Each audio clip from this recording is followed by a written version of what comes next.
A very good morning to everyone from Seameo RECSAM.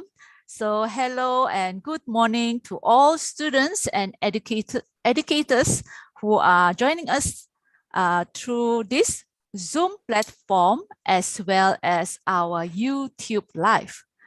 So right now we have, I believe we have a lot of you joining here. I just want to see who are those in joining us now. We want to see who are those joining us in the Zoom as well as in YouTube Live. Yeah, so I want you to do something. I want you to do a brief introduction of yourself by typing your name and country in the chat box so that we can say hi to everyone. Okay, let me see. Who is that? Yeah, I can see. Benjamin here from Malaysia. Who else are here? You can type your name and country. Good morning from Seameo. Hello, Seameo, representative from Seameo. Anyone else? Oh, Mr. Suresh Kumar from Malaysia. Yes. Yeah, from Philippines, Irela. Hello. From Singapore. Hi, and so many of you. Glad to see you here. Teachers from Laka, Singapore, Philippines. Good morning, Julian. Vietnam. Yeah, hi. Taufik Hidayat from Indonesia. Sania from Malaysia. Hi, good morning. From Timor-Leste, Karina. Hello, Karina from Timor-Leste. Nice to see you here. Dr. Adlin from Malaysia. Yes, hi. And let us check out in the YouTube Live here. So many of you from Philippines, from Pakistan. Yeah, welcome. Good morning from Malaysia, from Sarawak. Philippines. Hello. Hello, Aliza. Aisha. Hey, good morning, everyone. So nice to have all of you here joining us in our SSYS. Yeah, please just ask your friends to join us through our YouTube Live as well as those who are in the Zoom meeting. Zoom webinar. This is Zoom webinar. Yeah. Okay. So thank you very much. We can see Donovan from Indonesia. And who else here? Muazzam from Malaysia, from Thailand. Yeah, Hashima from Brunei. Good morning, everyone. And YouTube Live, we have from Pakistan, Harim Fatima from Pakistan.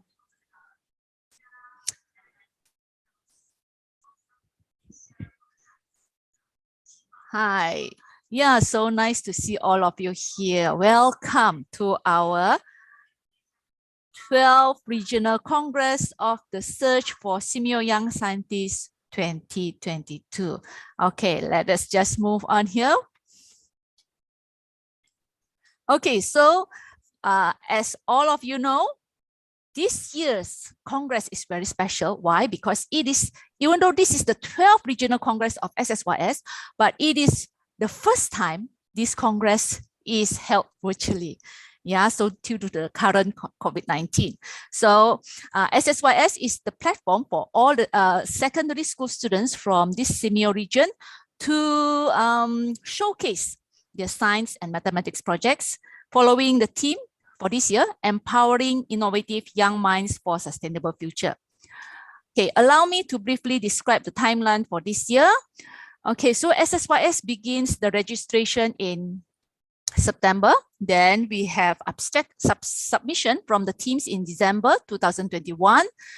And upon the acceptance of this abstract, the students worked very hard to produce the report and videos and submitted during January 2022.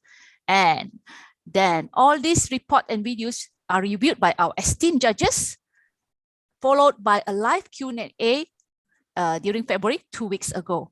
I believe all the participants have an unforgettable learning experience during the judging session. And now we have our Congress for 3 days, beginning from today. So we have an array of activities waiting for you for these 3 days.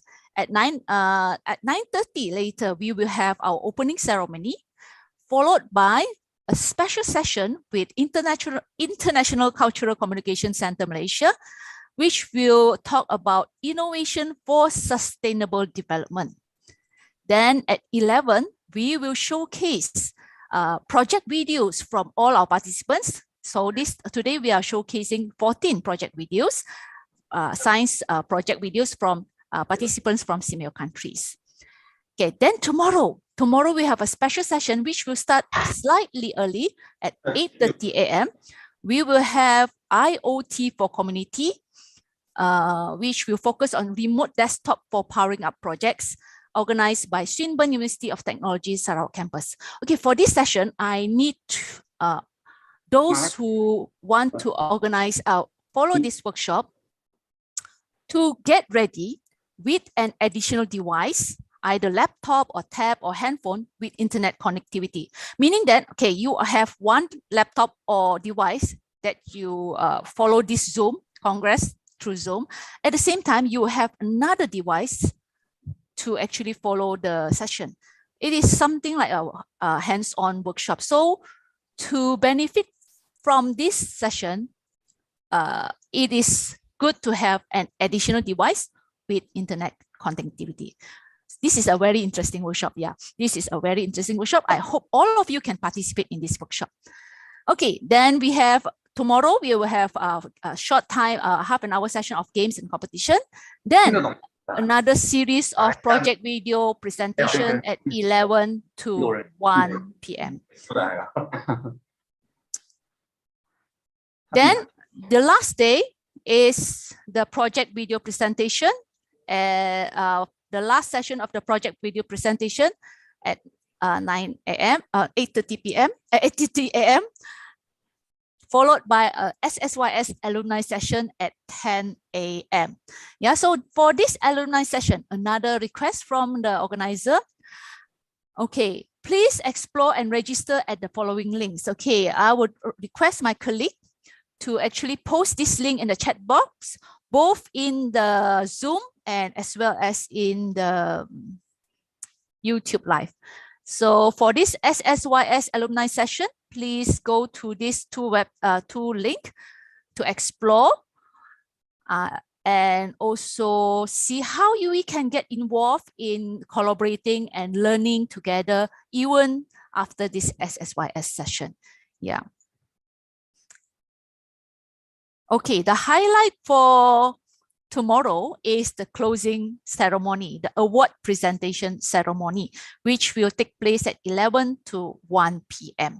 So this is the highlight and the moment that is been anticipated by all the project participants. Yeah, so please stay tuned and make sure that you be ready at 11 a.m. on Thursday, yeah, 10th of March. Okay, finally, certificate of attendance, okay, will be awarded for those who attend the 3 days Congress from 8 to 10.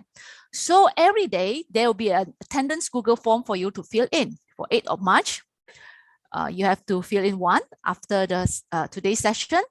And 9th of March, another Google form. And finally, 10th of March, you have to fill in the evaluation form.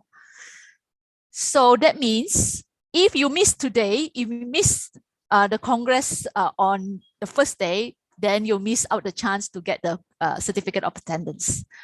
So I would like to ask you to just contact your friends who wants to join this exercise to come in today, starting from today, so that you won't miss out any chance of getting the certificate of attendance. And another request is that please make sure you type the name that you would like to be in the e-certificate in the Google attendance form. Make sure it be consistent in spelling for the 3 days. Yeah, for the 3 days, please use the same name and the spelling and the format. Okay, if you're using a short form from the first day, then you continue till the third day.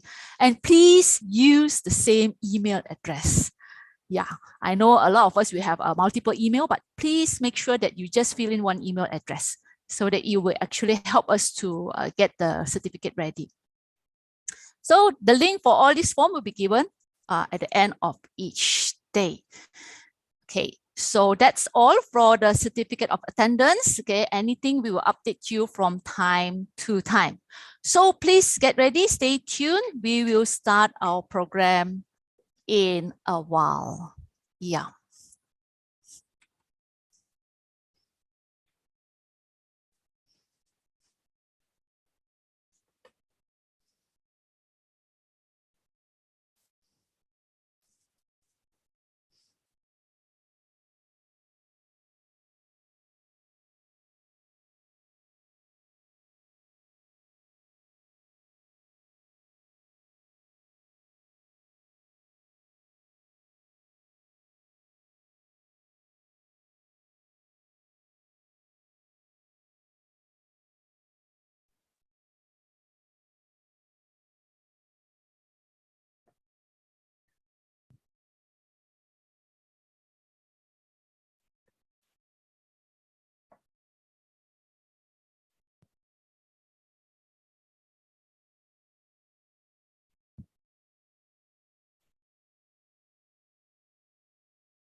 All right, guys, we'll begin shortly in 1 minute's time. So just sit tight, hold on, and we shall be with you in less than 1 minute though.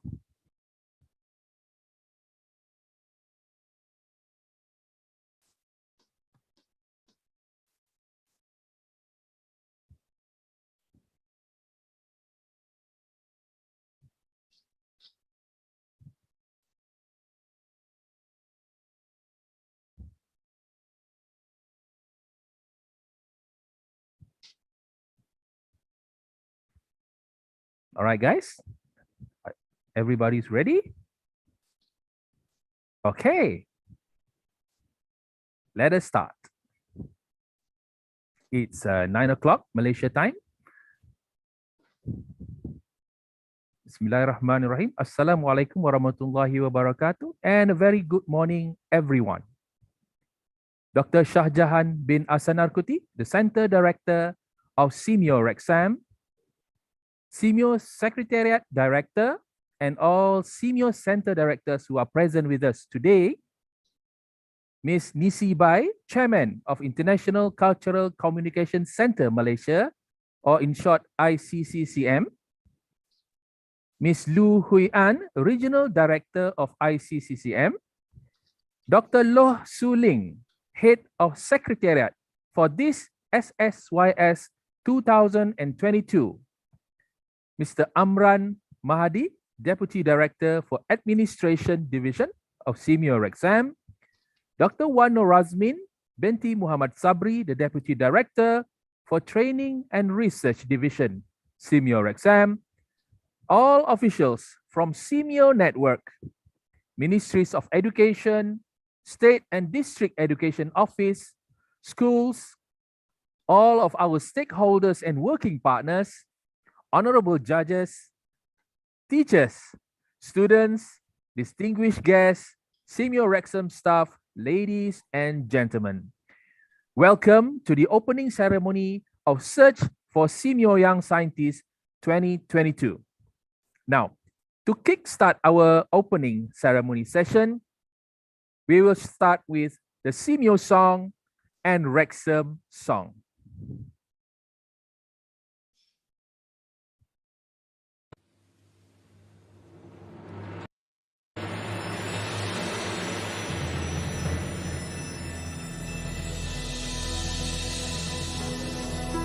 It's time to open our eyes to a bright and promising future. We'll rise to the call of the times and create a stronger tomorrow. Let's start to make a difference, teaching everyone to learn. Through science, health, and technology, we will share our expertise. By promoting knowledge and policies, we can build a better world. Let us take a stand for our visions of hope, bringing future plans for the people to grow in a life filled with happiness and dream. Here at Seameo, building the future is our legacy.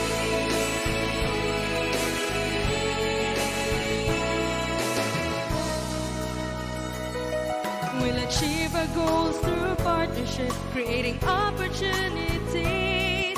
By working hand in hand, we can accomplish all our dreams. For a better quality of life is now within our reach. Let us take a stand for our visions of hope, bringing future plans for the people to grow in a life filled with happiness and dream. Here at Seameo, building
All right, that's it. Seameo song, RECSAM song, and RECSAM forges ahead a little bit a video about Seameo RECSAM. Now, ladies and gentlemen, to officially open our SSYS 2022, we would like to invite Dr. Shahjahan bin Asanarkuti, the Center Director of Seameo RECSAM, for his opening speech. Over to you, Dr. Shah. Thank you, Mr. Nizam. Bismillahirrahmanirrahim. Assalamu alaikum wa rahmatullahi ta'ala barakatuh. And a very good morning to all the Seameo Secretary Directors and all Seameo Center Directors. Ms. Nisibai, Chairman of the International Cultural Communication Center Malaysia. Dr. Wan Nur Azmin binti Muhammad Sabri, Deputy Director, Training and Research Division, Seameo RECSAM. Mr. Amran bin Mahdi, Deputy Director, Administration Division, Seameo RECSAM. All officials from Seameo networks, ministers of education, states and district education officers and schools. All our stakeholders and working partners. Dr. Loh Swilling, Head of 2022 SSYS Secretariat, Seameo RECSAM. Honorable judges, teachers and students, distinguished guests, and Seameo RECSAM staffs. Ladies and gentlemen, it is a great pleasure for me to welcome all the delegates to the 12th Regional Congress on Search on Seameo Young Scientists, or in other words, SSYS, is conducted from 8 to 10 March 2022, organized by Seameo RECSAM in collaboration with International Cultural Communication Center Malaysia. I take this opportunity to thank Seameo Secretariat, Seameo networks, and ministers of education in the region, as well as all the students, their teacher advisors, panel of judges, and all RECSAM staff who have made this regional congress possible. A special note of thanks to ICCM for collaborating with us for the first time this year. We shall embark into more collaborative efforts together in future.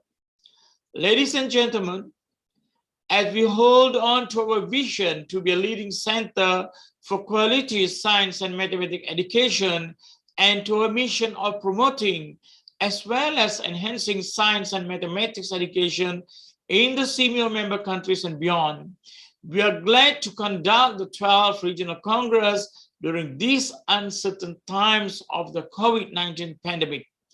This Congress is being conducted via online for the first time. We are also particularly pleased with overwhelming support in receiving projects from 9 Seameo member countries, namely Brunei Darussalam, Indonesia, Laos PDR, Malaysia, Philippines, Singapore, Thailand, Timor-Leste, and Vietnam.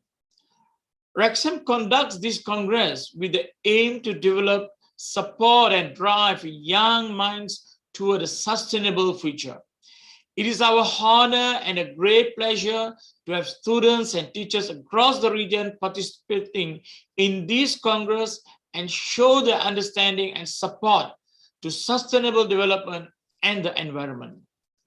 The aim of this Congress is to provide a venue to increase societal well-being through quality science and mathematics research projects interspersed with technology, environmental, economic, and societal awareness among students and educators. Building on the success of previous Congress, the theme for this 12th Regional Congress is empowering innovative young minds for sustainable future.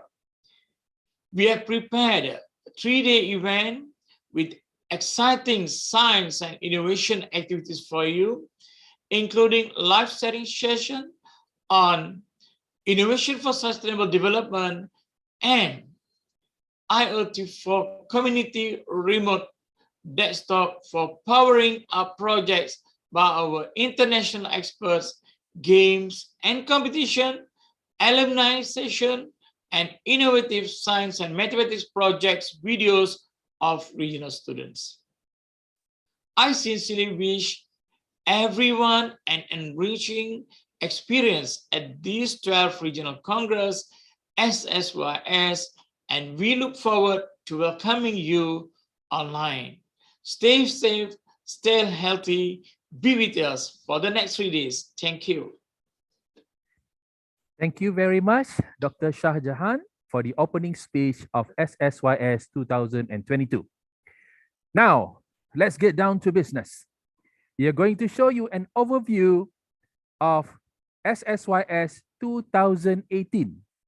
If you can recall, SSYS is held every 2 years.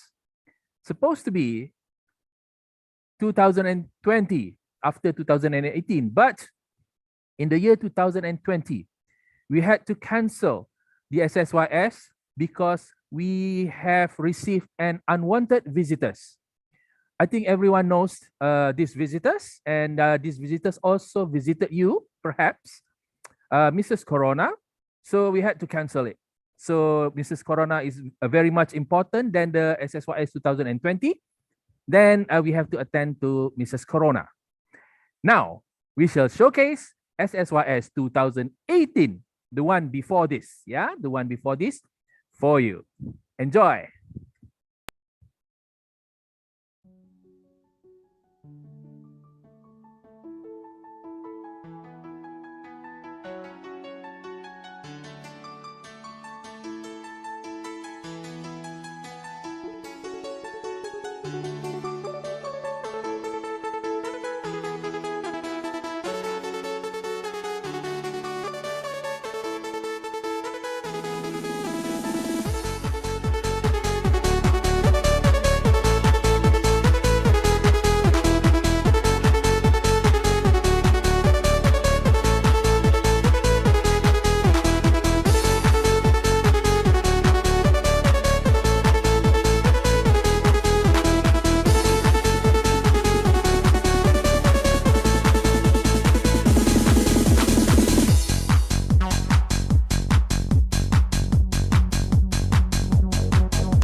All right, so that is an overview of SSYS 2018.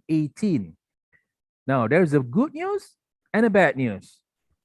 The good news is this year, you guys have less nervous and less stress because everything is online. That is the good news. The bad news is you are missing all the physical fun. So we look forward to SSYS 2024. Should there be no more corona, we will hold it again physically in Seameo RECSAM's campus. Now, ladies and gentlemen, we're going to have a photo shoot. So put on your biggest smile. So I am going to count for the shooting. Yeah. So ready? Photo shoot. Best smile. Switch on your camera. Are you guys ready? Look at the camera though. Ready? In 3. Okay, hold on. Ready? Ready? Can you see my hands? Number? 2. You're wrong. It's 4. 2 plus 2 is 4. Make sure it's 4. All right. Okay. Okay, ready? In 3, 2. Not yet. Not 3 yet. Hold on. It's going to be 3 shots though. So one more time. Countdown. 3, 2, 1. Shot. One more time. 3, 2, 1. Shot. And one last one. Do this.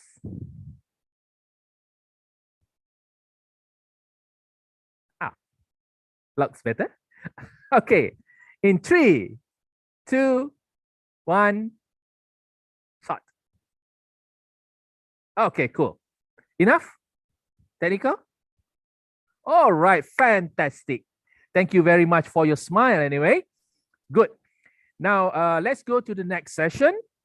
This would be a a session by ICCCM and the team of ICCM, all right, with us right now, Innovation for Sustainable Development. And the moderator for this will be our head of SSYS Secretariat, none other than Dr. Loh Su-Ling. With that note, ladies and gentlemen, over to you, Dr. Loh.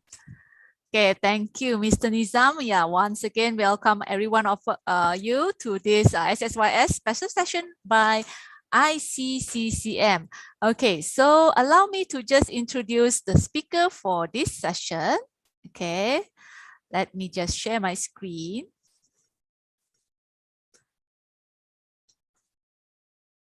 Oh no, where's the mouse?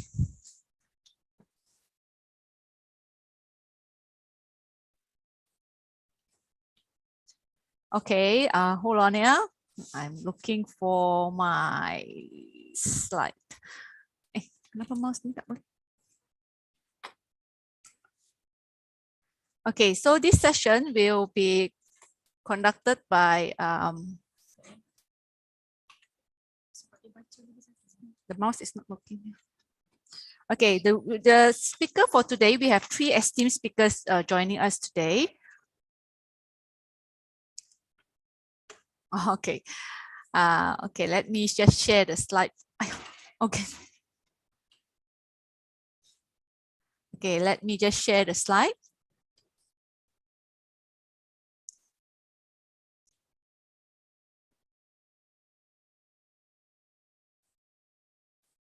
Okay, today we have 3 speakers with us today. The first one is Miss Nisi Bai, the Director of Malaysia International Cultural Exchange Center. She is also the Vice President of Cambodian Industrial Development Association and Malaysia-China Friendship Ambassador, as well as excellent member of China Association for the Promotion of Democracy.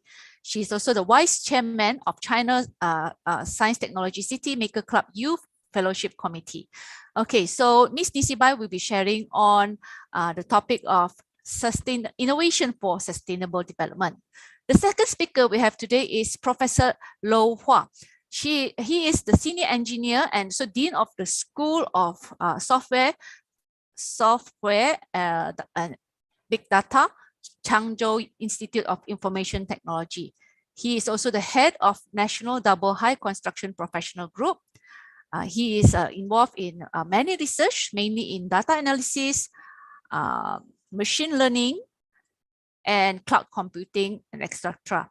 So today, Professor Loh Hua will be sharing on the mission of scientific and technical personnel under the deep integration of technology in industry. The third speaker we have today is Professor Tao Jianwen. He is the head of artificial intelligence in the School of Electronics and Information Engineering of Ningbo Polytechnic. His main research fields include artificial intelligence, machine learning, pattern recognition, and computer vision.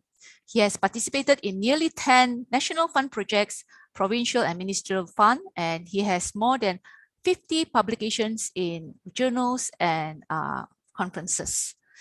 So today, Professor Tao Jianwen will be talking about, sharing about artificial intelligence, its development, technology, and application.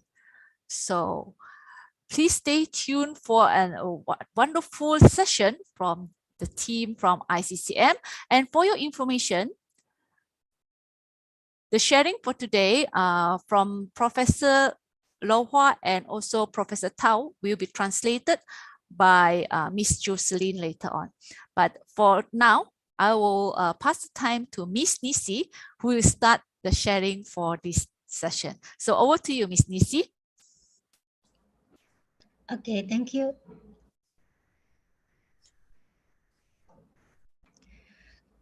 Good morning, everyone. Thank you all for being here with us today. I'm Nisi Bai, Chairman of the International Cultural Communications Center, Malaysia. Today marks the 12th Regional Congress under the theme of Search for Seameo Young Scientists, organized by Seameo, RECSAM, and in co-organization with our center for the first time. Before my talk, I would like to express my sincere appreciation to Dr. Sahan Jahabin Asankuti, Center Director of Seameo RECSAM, Honorable SSYS Judges, Mr. Aman bin Mahadi,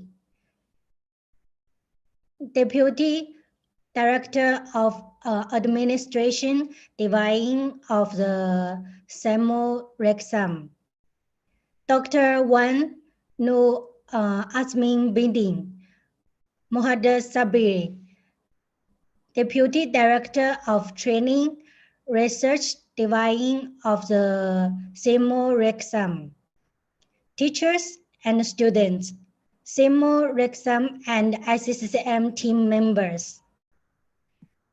We are more than happy to be part of such a grand event. We look forward to furthering our partnership in the future. We have always admired the effort by Seameo RECSAM towards the development of STEM. And it is our pleasure to be a part of this effort here today. The topic that I'm going to speak about today is how innovation in science and mathematics can contribute towards sustainable development. In order to understand this, we must first understand the basic component in each variable.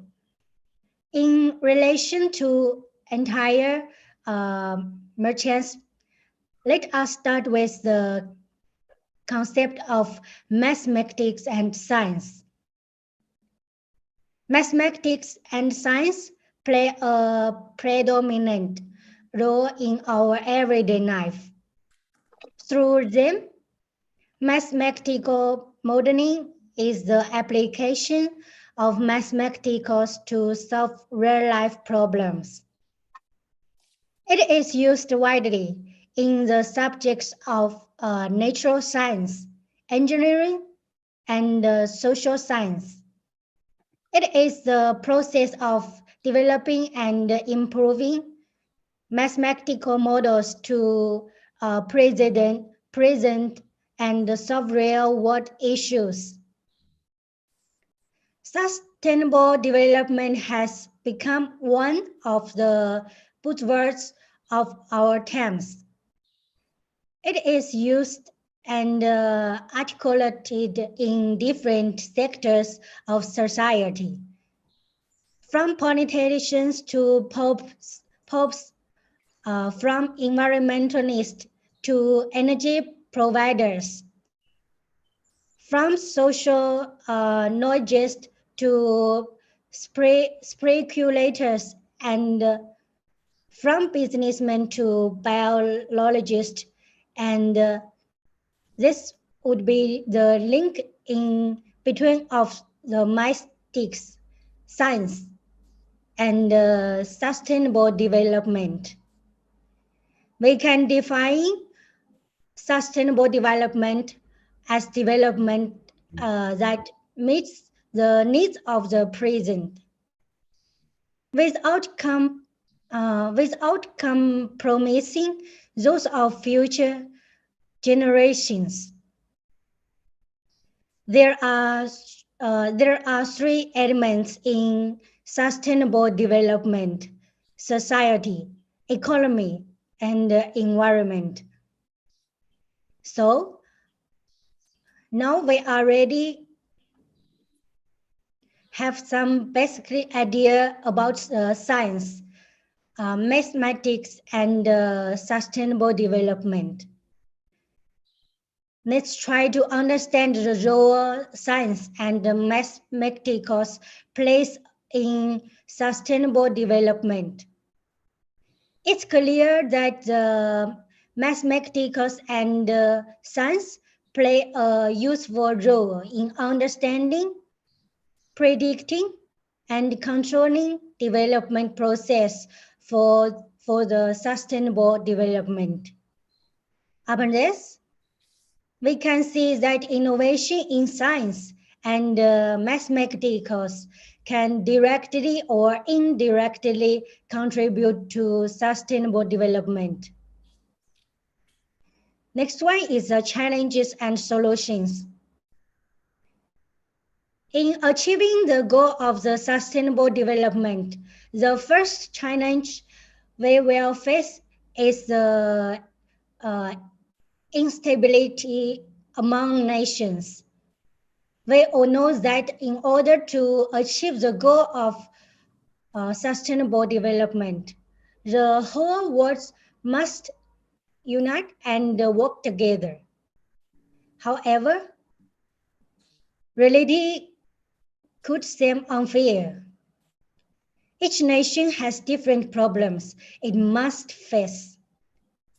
As a result, some nations might not be able to build towards sustainable development yet due to insufficiency in resource or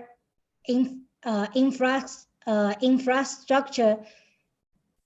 It is important that we help address each other's shortcomings so that together we can build sustainable development.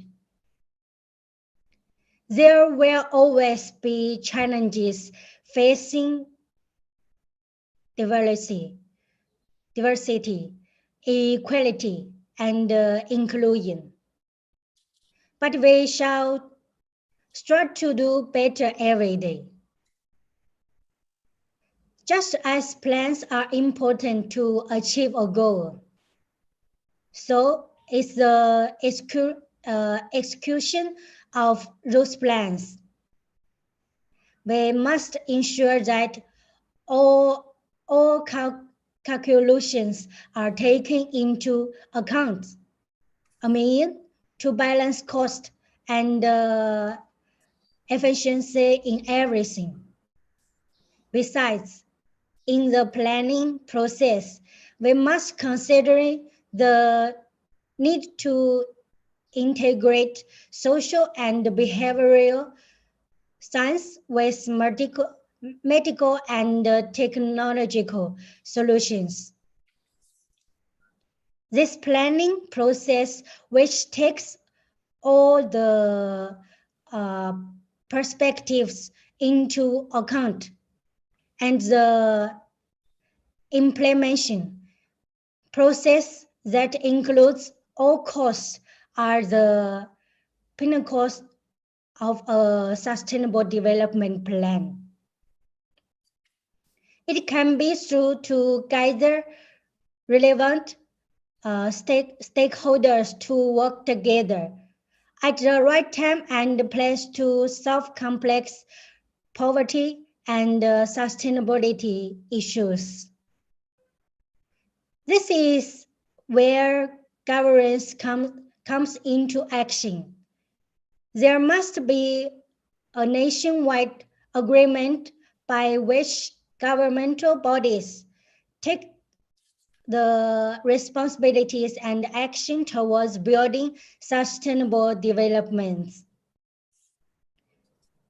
To conclude my speech, innovation in mathematics and science plays a significant role in sustainable development in all aspects, social, environmental, and economic.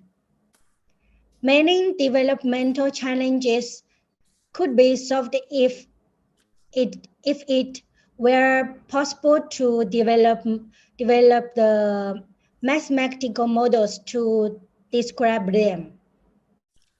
The sustainability of our planet depends on the mathematical science. And what equally important is the manpower to drive this initiative. As Dan Shartman said, Sustainable development requires human ingenuity. People are the most important resource. If our development are not sustainable, then it means we will come to suffer at some point. It may not be us, but future generations certainly will. I hope from my speech today, you will take away a clear idea of what you can do to help building towards sustainability. Thank you so much for your time and attention. Welcome all the friends come to Malaysia and China after the COVID. Thank you so much. Thank you, Miss Nisi. Thank you for the wonderful sharing about challenges, solutions, and implementation in application of science and mathematics towards sustainable development. Yeah, I believe one of the most important aspect is the human. All of us here must play a role towards this. Yeah, so thank you, Miss Nisi.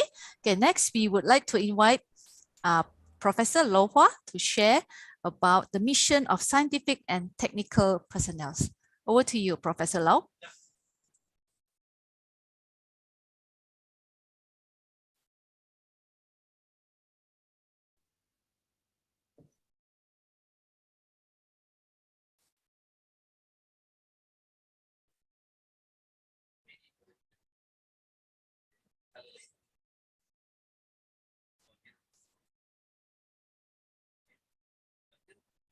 Professor Lau's session will be translated by Miss Jocelyn.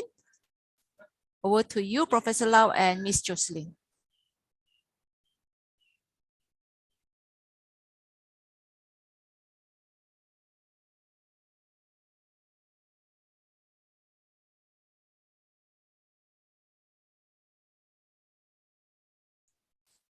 Hi, Professor.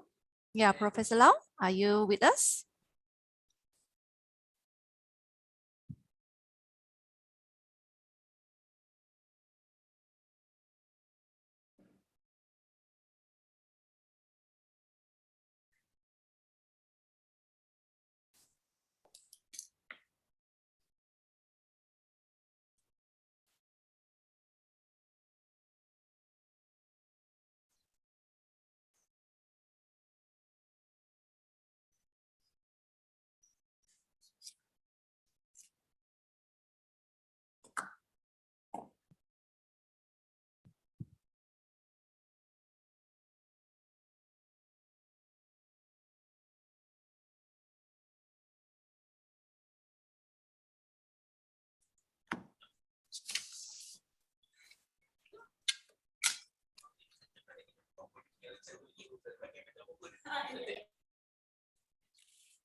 Yeah, may I know if Professor Lau Hua is with us?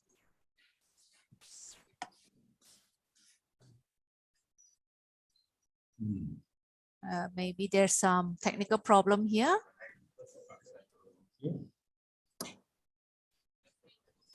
Miss Jocelyn? Yes. Yeah, Hi. so should we move on to Professor Tao instead? Yeah, let's do that. Let's go with Professor Tao first. Yeah, Professor we Tao, are you with apologize. us? Professor Tao, are you with us? Let's check if Professor Tao is with us. Professor Tao, would that be okay that we proceed Yes. with you first? Already? Okay, All right, thank you, thank Professor you. Tao. Okay, maybe we start with Professor Tao, who will be sharing something about artificial intelligence. Yeah, over to you, Can you Professor see Tao. my screen? Yes, very Okay. clear. Okay, you may start first.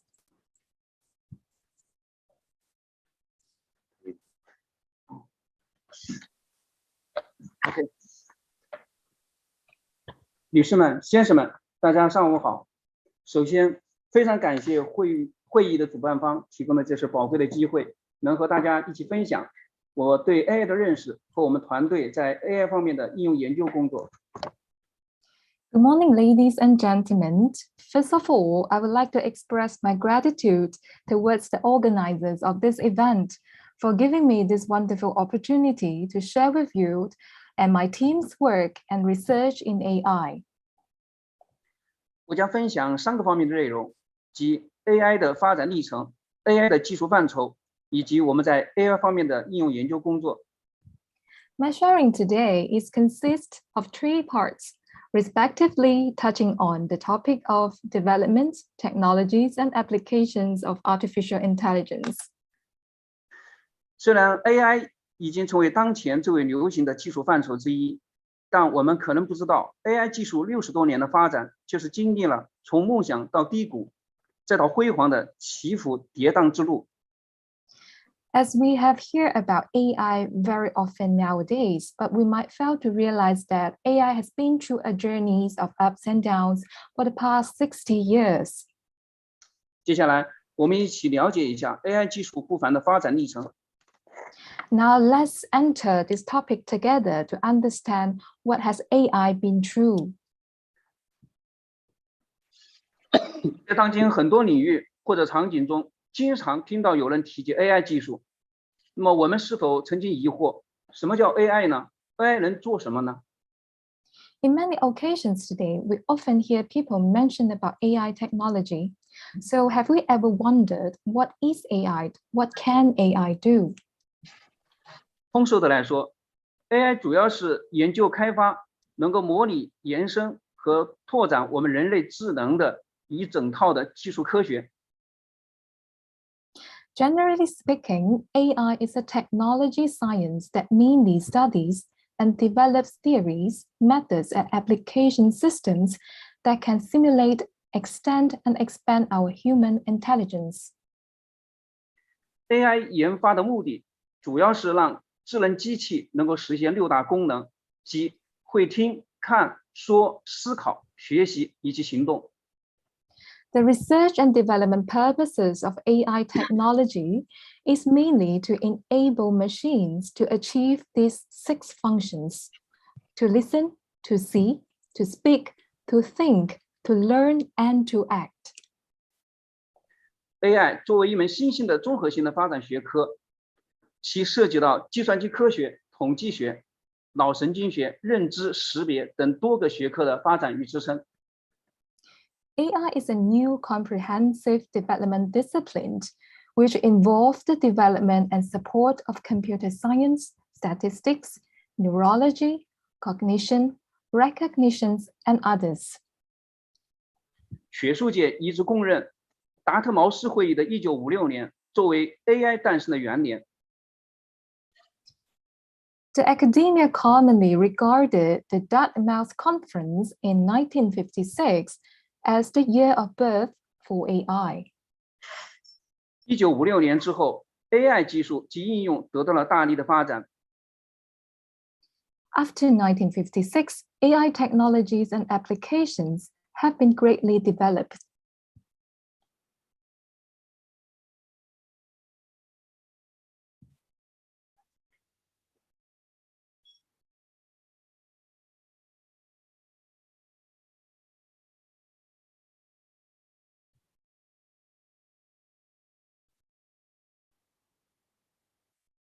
在许多应用领域 ，AI 都取得了令人鼓舞的创新的成果。Promising development results have been achieved in many application fields. 造就了 AI 发展前期的黄金20年。which has created the golden age of AI development for the first 20 years. 然而，因面临现实的困境，随后 AI 进入了第一个寒冬期。 Yet due to actual predicaments, it then followed by AI entering its first down period, or we call it the first cold winter. 后因专家系统的应用盛行 ，AI 发展虽然得到短暂的重生，随即便又进入了 AI 发展的第二个寒冬期。Later, due to the prevalence of the applications of the expert system, although AI development was revitalized briefly, it then immediately entered into its second cold winter period. 直到2006年，基于神经网络的深度学习技术的突破，以及在2012年的国际图像识别大赛中的惊鸿一现，将 AI 技术又一次高调地拉回到大众的视野。As it comes to the year of 2006, the technological breakthrough of deep learning based on neural network and its brilliant showcase in international competitions in 2012, it brought AI technology back to the public's attention once again in a high-profile manner. 到2015年，基于 AI 的智能机器在大规模人脸识别应用上已经远远地超越了人类。By 2015, AI-based intelligent machines have surpassed humans in the application of large-scale face recognition. 紧接着，2016年至2017年的谷歌公司诞生的 AlphaGo 机器人，在与国际围棋大师的较量中的大获全胜，使得 AI 或确切地说是深度学习技术彻底征服了学术界和工业界。And then followed by the great victory of AlphaGo in the man versus machine international Go competitions in year 2016 to 17, which make AI, or more precisely saying, the deep learning technology completely conquering the academia and industry. 当然 ，AI 的强大离不开其底层的技术支撑。下面我想简单介绍一下 AI 发展的技术领域。So the thriving of AI are supported by key technologies. So we now enter into the technology aspects of AI. AI 的技术范畴主要是包括机器学习、数据挖掘、知识表示、推理、自然语言、机器视觉与感知等。The technology aspect of AI mainly includes the following. They are machine learning, data mining, knowledge representation, reasoning, natural language processing, machine vision and perception, and so on. 我们知道，当今 AI 的高速发展，虽然主要得益于其在广泛应用领域的不断技术突破，但另外两个潜在的帮手不可忽视。We know that the rapid development of AI today is mainly due to its continuous technological breakthroughs in a wide range of applications. And in the meanwhile, the other two potential helpers cannot be ignored. 一是用于 AI 算法训练的 GPU 算力的大力提升，另一个便是大数据。One is the substantial increase of GPU computing power for AI algorithm training, and the other is big data. 大数据被誉为未来的新石油。For this reason, big data is called a new petroleum of the future. 为了更好的应用 AI 技术，我们有必要了解一下机器学习的流程。So now let's take a look at the process of how AI works.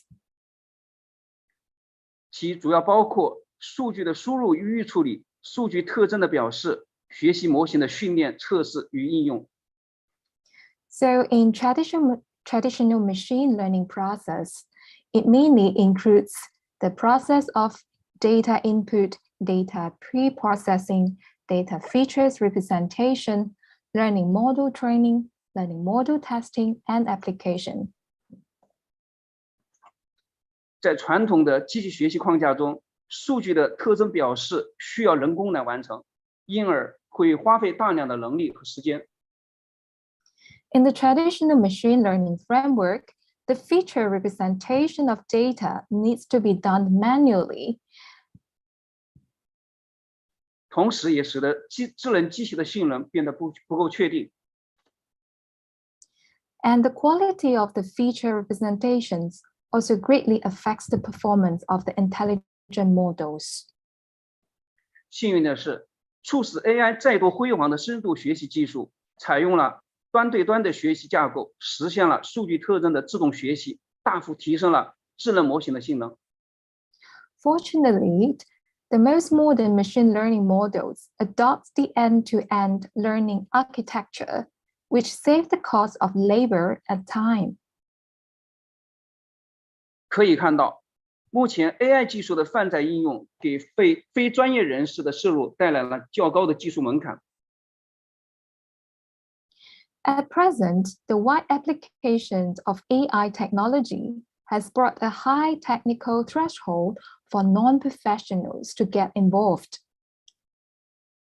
为此，学术界提出了端对端的机器学习框架 AutoML。 For this reason, the academic community puts forward an end-to-end machine learning framework, the AutoML. 在该框架中，非专业人员只需要提供用于训练学习的数据，便可从终端获得一个用于可以部署的智能模型。 In which non-professionals AI personnel can obtain an intelligent machine for application deployment from the terminal only by providing data for learning. 用户无需涉猎高深的 AI 技术， And users do not need to care about the intermediate steps and the complicated steps in machine learning processes. AutoML 将进一步拓宽了 AI 的应用群体，成为未来的发展趋势。 AutoML will further broaden the community of AI application. 从理论的角度来说，传统的机器学习都基于了一个潜在的假设，即训练数据和测试数据的统计分布要一致。 Theoretically speaking, traditional machine learning is based on a potential assumption, that is, the data distribution for training should be consistent with that for machine testing. 而不幸的是，在大数据时代，现代的机器学习范式将面临两大挑战。 Yet, unfortunately, in the era of big data, the modern machine learning paradigm will face two major challenges. 一是大数据的内容和结构的复杂性，导致数据分布在实际场景中往往呈现不一致状态。 First, it is the content and structure of big data are in a complicated state, and the distribution of data is not in a consistent state. 这将使得现代机器学习模型失去了性能上的优势。 Which will make the modern machine learning model loses its performance advantages. 二是大数据的爆炸式生长，导致其大多数处于无标注的状态，无法直接应用于机器学习。 Secondly, it is a large amount of data is not available or can't be labeled with its semantics, which makes it impossible for these data to be directly used in machine learning. 对此，研究者们又提出了迁移学习范式，重点应对数据分布不一致和训练数据吸收的问题。 In this regard, researchers put forward the paradigm of transfer learning, focusing on the problems of inconsistent data distribution and scarce training data. 目前，我们的应用研究主要聚焦于迁移学习方面的研究发展。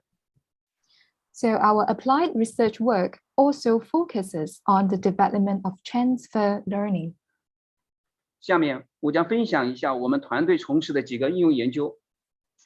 So in the last part, I will share with you several typical AI application cases in our institution. 第一个应用是情感识别系统。 The first application is emotion recognition system. 其迁移利用了不同领域的评价信息来识别目标用户的购买欲望，从而实现在线商品的智能推荐。 It uses the evaluation information of different fields to identify the purchasing emotion of target users so as to generate intelligent recommendations of products. 第二个应用是视觉概念检测，主要用于图像数据的检索和智能管理。The second application is on visual concept detection, which is mainly used for image data retrieval and intelligent management. 第三个应用是视频概念识别，主要用于个人消费视频概念的识别与分类管理。 The third application is on video concept recognition, which is mainly used for live video concept recognition and classification management. 第四个应用是室内 WiFi 信号的定位，主要用于室内障碍人群的跟踪定位，旨在为这类人群提供及时有效的帮助服务。 The fourth application is indoor Wi-Fi signal locationing, which is mainly used for tracking and locating people with disabilities in indoor environments. 第五个应用是抑郁识别，基于人脸的面部动态表情和静态特征来识别病人的抑郁程度，主要用于抑郁病人的医疗辅助诊断。 The fifth application is on depression recognition, which identifies the severeness of depression based on facial expressions and dynamic feature informations of humans, and is mainly used for aiding medical judgments of patients with depression. 第六个应用是农业物联网生产智能化监控管理系统。 And the sixth application is the intelligent monitoring and management of agricultural production based on the Internet of Things. 主要是运用了农业物联网系统中的传感信息，获得动植物的生长最佳的状态，实现农业生产的精准调控。 So using sensors and other equipments to measure data and statistics from the equipments, then we can gather the best conditions for the growth of animals and plants, achieving the precise regulation of agricultural production. 第七个应用是鱼类外形指标活体测量仪。 The seventh application is the instruments to take biometric measurements on live fishes. 我们通过机器视觉、称重传感器自动实现鱼的体重、体长、体宽等外部形态多参数的动态的同步自动检测。 Through machine visions and weighing sensors, the measuring instruments can automatically detect the external morphological parameters, such as weight, body length, and body width of a fish simultaneously and automatically. 第八个应用是汽车的零部件的识别，实现了汽车零部件制造企业的生产流水线的智能化改造。 The eighth application is on automobile parts detection, which achieves the intelligent transformation of production lines in automobile parts manufacturing. It improves the quality of inspection efficiency of automobile parts. 最后这个应用是我们现在正在研发的盲人智能语音导航眼镜。 Finally, here is a major project that we are developing and researching right now, which is the intelligent voice navigation spectacles for people with visual impairment. 我们主要通过双目镜头获取周围信息，利用 AI 算法和智能计算，结合红外结构光，获取路障目标的位置和深度信息，通过语音来播报，将所需的信息传递给盲人。 This device will obtain surrounding information through its binocular lens and use AI algorithms and intelligent calculations and combined infrared infrastructure line to get the position and depth information of roadblock targets, and then transmit the required information to the user in time through voice broadcasts so as to avoid obstacles in time. OK， 以上便是我全部的分享内容，谢谢大家的聆听。 So the above is all that I would like to share with you today. Thank you very much for listening. Thank you very much, Professor Tao, for sharing with us the development technology and application of artificial intelligence. Yeah, so you can see that there are so many potential application of AI. Okay, in many fields, such as just now, Professor Tao shared about in medicine, agriculture, education, Wi-Fi system, and the last one of the interesting one, the intelligence voice navigation glasses for the blind. I wish this research will go on, will be successful in helping those who need this in their life. Yeah, so thank you very much. So I hope that all of us who are interested in AI will inspire all of us to pursue our studies and career in AI in future. So next we will have Professor Lo Hua to share about the mission of scientific and technical personnel under the deep integration of technology industry. Over to you, Professor Lo. Are you here? Yeah. Hi, we're here. Yes. 我要演讲的主题是技术与产业深度融合下科技人员的使命。我是来自常州信息职业技术学院的娄华。Good morning, everyone. I'm Professor Lo Hua. Today, the topic that I would like to share with you is on the mission of science and technology personnel under the deep integration of technology and industry. 从18世纪60年代第一次工业革命，瓦特发明了蒸汽机，人类便进入了蒸汽时代。From the first industrial revolutions in the 1760s, Watt invented the steam engine, and humans entered the era of steam. 人类开始用机器来代替人力，蒸汽作为动力的纺织机、轮船、机车，在这个时代大量使用。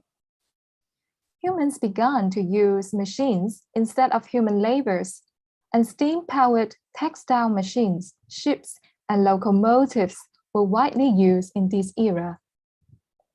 18世纪60年代后期，第二次工业革命让人类开启了电力的广泛应用，电灯、电话都是在这次变革中被发明出来的，人类由此进入了电气时代。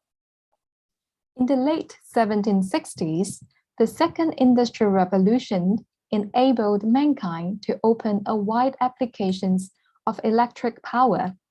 Electric lights and telephones were invented in this revolution, which led mankind to enter the electric era.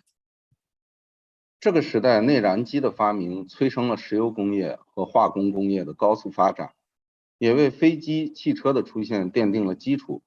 远距离通信也开始使用电报和电话。In this time, the invention of internal combustion engines gave birth to the rapid development of the oil and chemical industries and laid the foundation for the emergence of airplanes and automobiles. Telegraphs and telephones were also used for long-distance communication. 刚进入20世纪50年代末，人类迎来了第三次工业革命。这个时代，很多人都在讲是信息时代。When entering the late 1950s, humans seized the arrival of the third industrial revolution, which had been commonly regarded as the information era.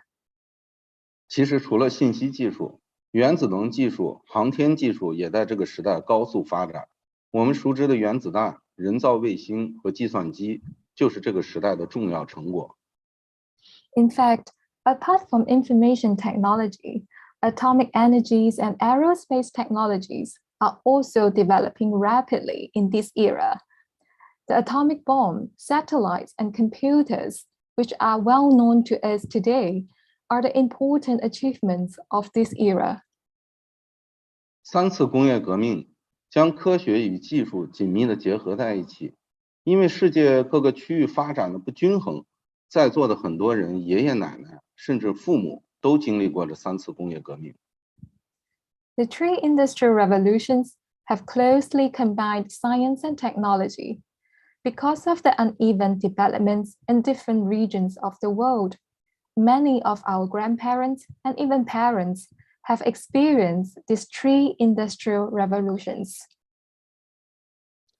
以我为例子，在我上小学的时候，我的父母和他的朋友还在用书信交流，偶尔会去排队发电报联系远方的亲戚。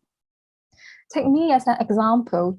When I was in primary school, my parents and their friends were still communicating with each other by letters and occasionally queue up to send telegrams to contact relatives afar.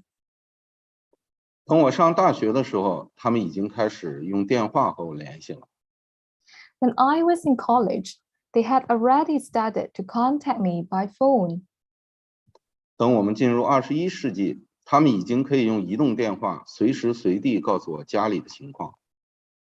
When we entered the 21st century, they could already tell me things about home anytime and anywhere with their mobile phones. 现在，他们用5G 网络的智能手机和我视频交流，这一切发生的如此之快，就是一个浓缩的通信技术发展史。Now, they are communicating with me by video calls on a smartphone with a 5G network. It all happened so rapidly that it becomes a condensed history of the development of telecommunications technology. 那我们现在处在一个什么样的时代呢？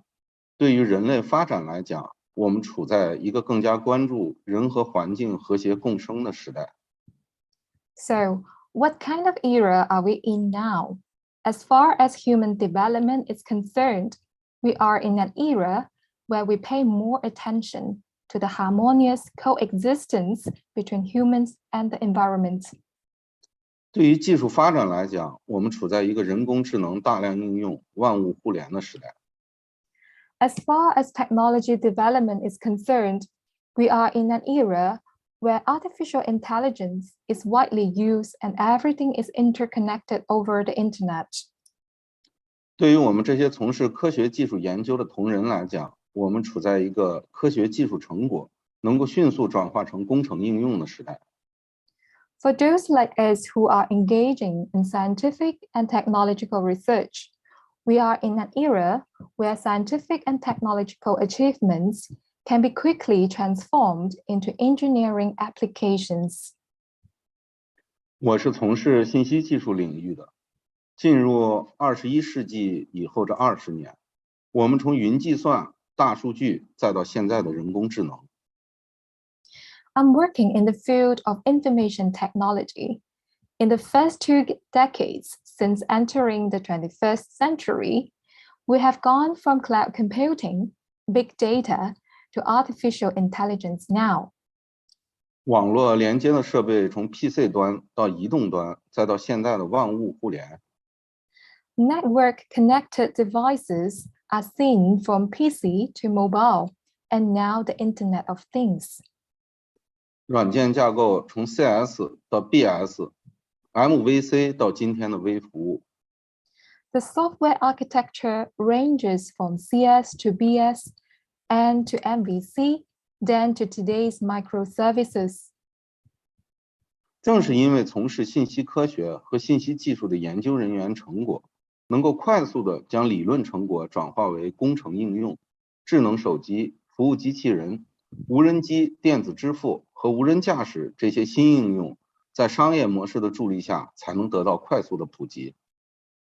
It is precisely resulted from the achievements of researchers who engage in information science and technology that can quickly transform theoretical findings into engineering applications, that new applications such as smartphones, service robots, drones, e-payments, and unmanned driving can be rapidly popularized with the help of business models. 在中国，信息技术已经彻底渗透到服务行业。In China, information technology has extensively penetrated into the service industry. 得益于移动技术和软件技术的高速发展，扫码支付、刷脸支付已经成为中国主要的支付方式。Thanks to the rapid development of mobile and software technologies, code scanning and face scanning payments have become the mainstream payment methods in China. 基于 GPS、GIS 的物流系统、外卖系统、打车系统、自行车短租系统也已经成为生活服务的重要支撑。Building on GPS and GIS, logistic systems, takeout systems, taxi system, and bicycle short-term rental systems have also become the key supports in the day-to-day services. 4G、5G 通信技术的发展，也将智能手机的即时通信、播客、抖音这些应用拉入到了视频时代。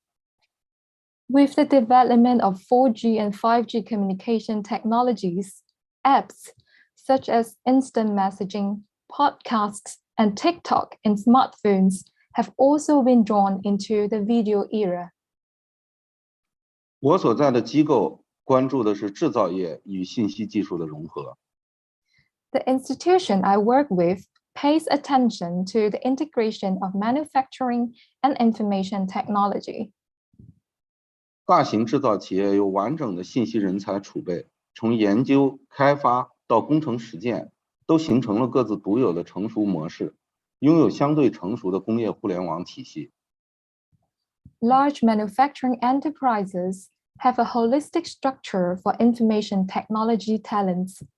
They have formed their own unique and mature models in research, development, and engineering practices, owning a relatively mature industrial internet.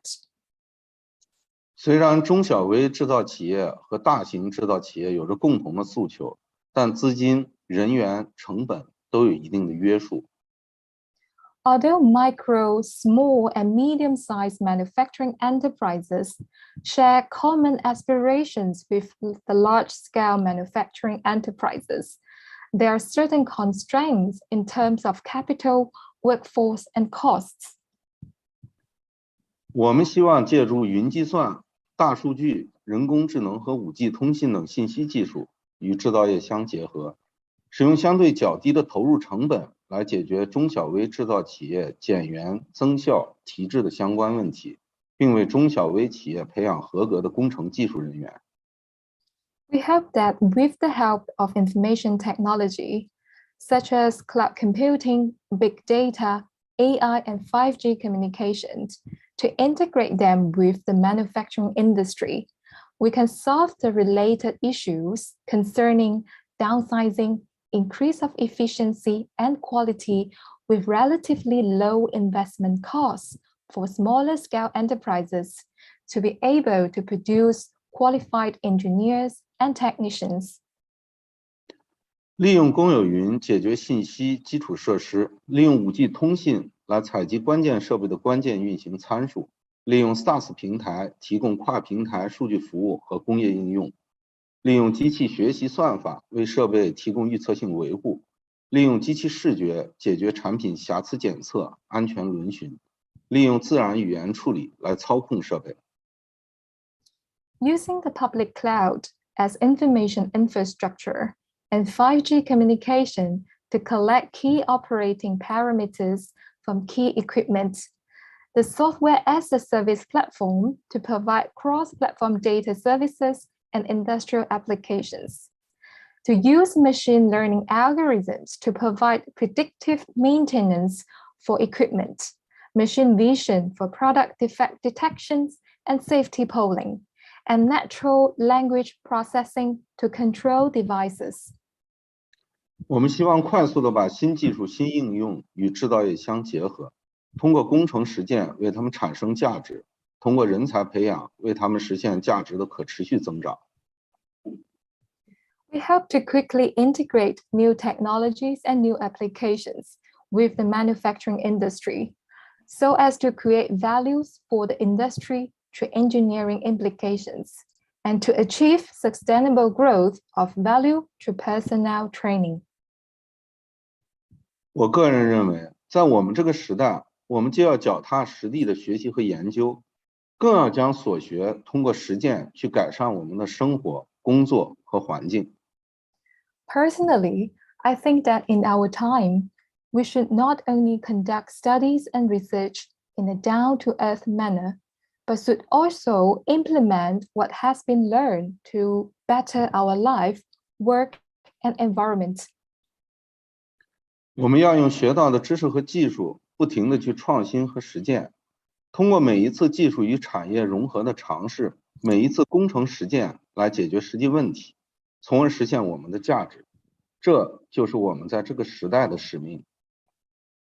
We should constantly innovate and practice with the knowledge and technology we have gained, and solve practical problems through every attempt of technology and industrial integrations and every practice of engineering, so as to realize our value.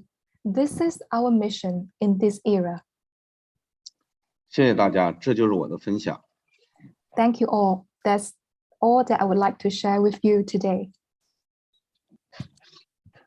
Thank you, Professor Lau. Yes, I believe that through this sharing, we must at least strive to apply and also to innovate all the current technologies that we have now. Yeah, all the current technologies that we have now to solve the current global issues. Thank you for sharing with us, Professor Lau. Right. Thank you. Yeah, so thank you also for translating from Miss Jocelyn. Okay, right now, okay, I would like to,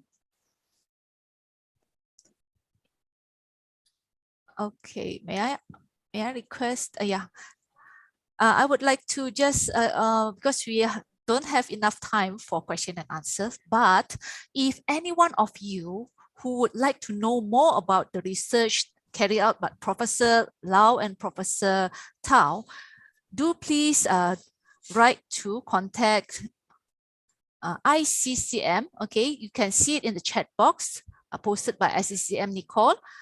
You can actually send your inquiry to admin@iccm.net. Okay, there are 3 C's. Yeah. Okay, so please just drop in an email. Maybe you want to inquire more about your research, especially in artificial intelligence, big data, and so on. You can just drop in your email to ICCM, and of course, introduce yourself and also your inquiries about Professor Tao and also Professor Law. Yeah, you're always welcome. And we really hope the sharing of today's session will inspire all of us, whether you're an educator or you are students, to pursue a career in this current technology. Yeah, so thank you very much. I would like to say thank you once again to the ICCM team for this collaboration effort, for arranging Professor Lau, Professor Tao, and also Miss Nisi to speak to us in this SSYS. I hope the sharing today will actually inspire all of us in application of science and mathematics towards sustainable development. Okay, so with that, I will conclude this session and I will pass the time back to Mr. Nizam. Over to you, Mr. Nizam. Thank you, Dr. Loh, and thank you, team from ICCCM. One thing that I learned about AI from Professor just now is like, I'm looking forward for an AI that could help me to achieve mythic in my Mobile Legend Bang Bang. Anyway, let's go to the next session. This would be a presentation, project video presentation, and we have 14 video altogether. And this session will be moderated by our very own education specialist, Mr. Sharfuddin. All right. With that note, ladies and gentlemen, all the best for all the video presentation. And I hand over the session to Mr. Sharfuddin. Over to you.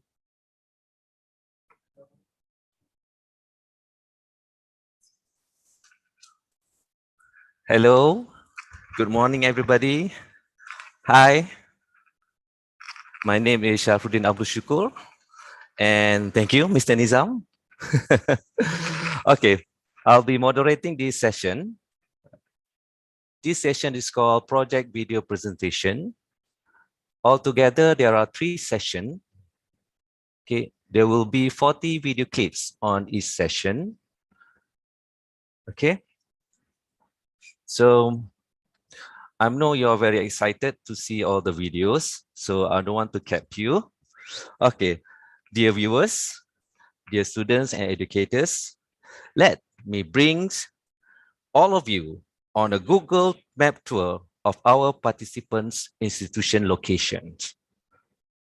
Then, followed by the actual video presentation. Without further ado, let's begin.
Ashraf.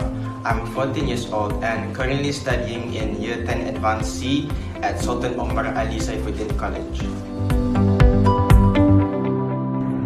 Hello, my name is Abdul Hasib bin Haji Abdul Karim. I am 15 years old. Currently, I am 10 Advanced C in Sultan Omar bin Saifuddin College. This video is submitted for the purpose of participating in the 12th Regional Congress on Search for Senior Young Scientists organized by Seameo RECSAM from 7 to 10 March 2022.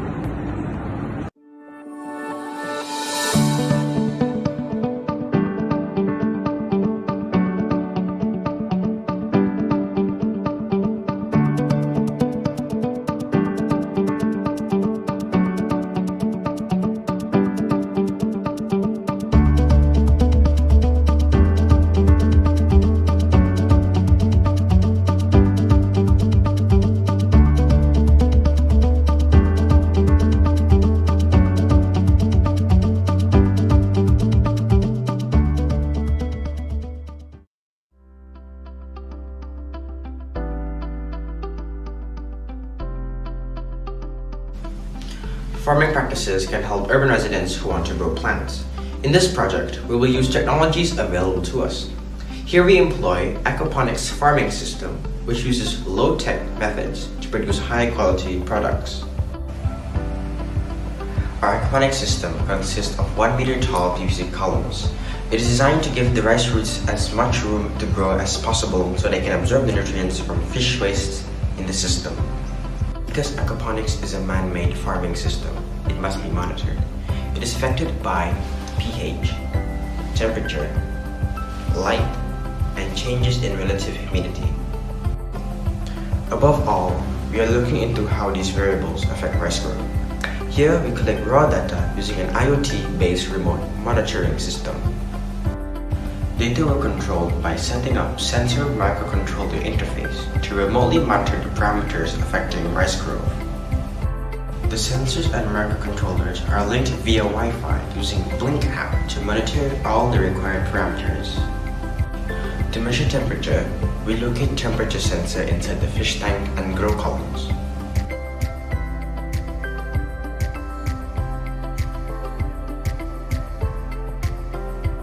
A TDS sensor is also located inside the fish tank, as well as the grow columns.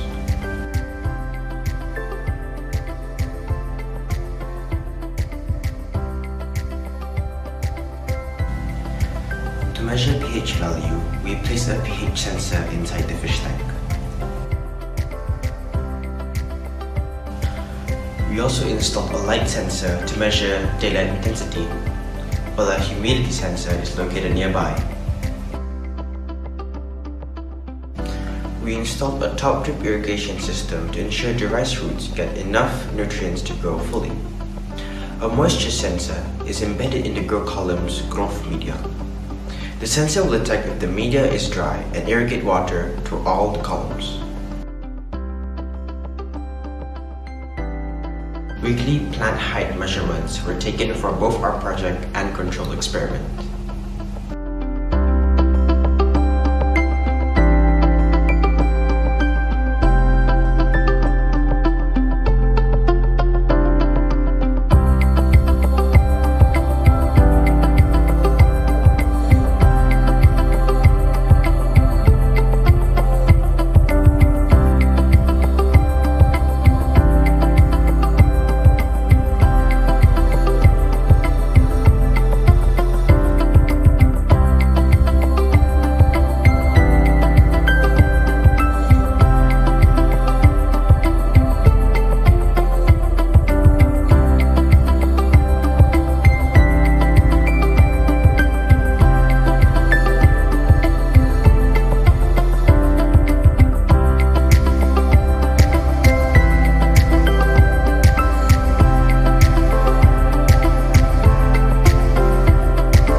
Hello, ladies and gentlemen.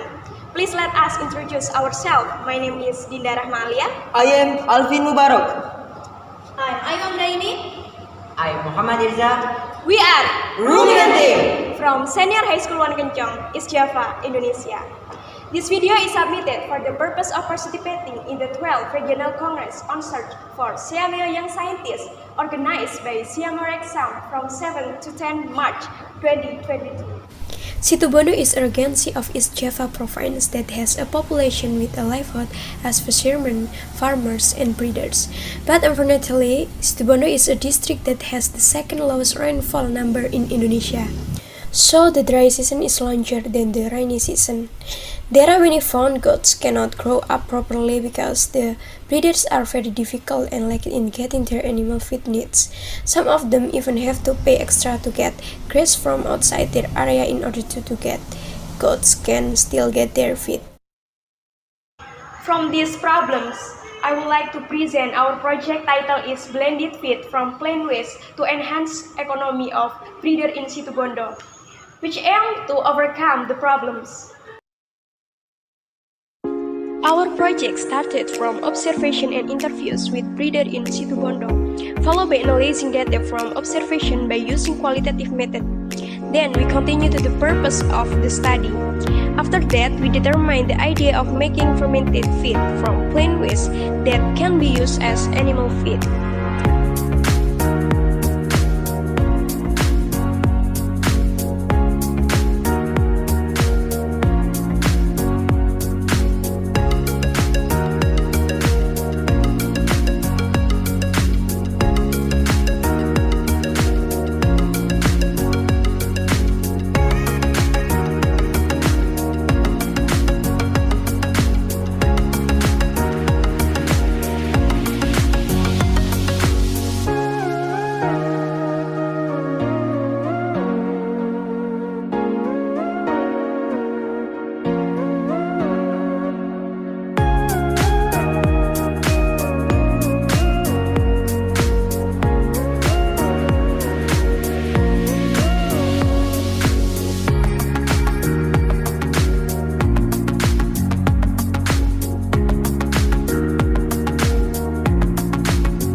The sign concept of fermentation. This fermentation concept converts glucose into ethanol and carbon dioxide. The fermentation process causes change to the chemical components of a feed ingredients. The feed ingredients fermented will have a better nutritional value than the original material. This is due to the activity of microorganisms that have catabolic property to complex content and change it into simpler component. The content of additives contained in SOC can accelerate acid formation lactate and lactate and accelerate decrease in pH.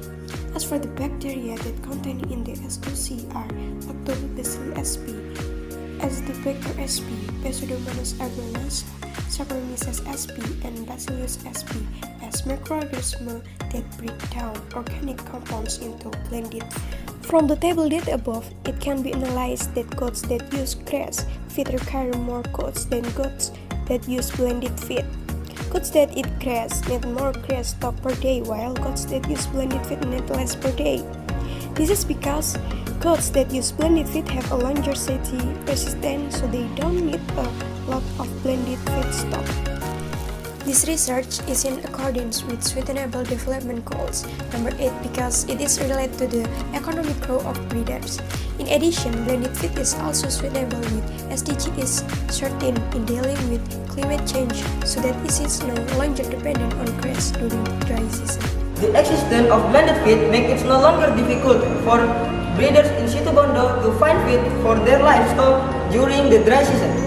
Based on the result of the study above, it can be concluded that blended feed can help the breeders to fulfill their animal feed and increase the breeders' income. So, the existence of blended feed give good impact in Situbondo economy. That's all our presentation. Thank you very much.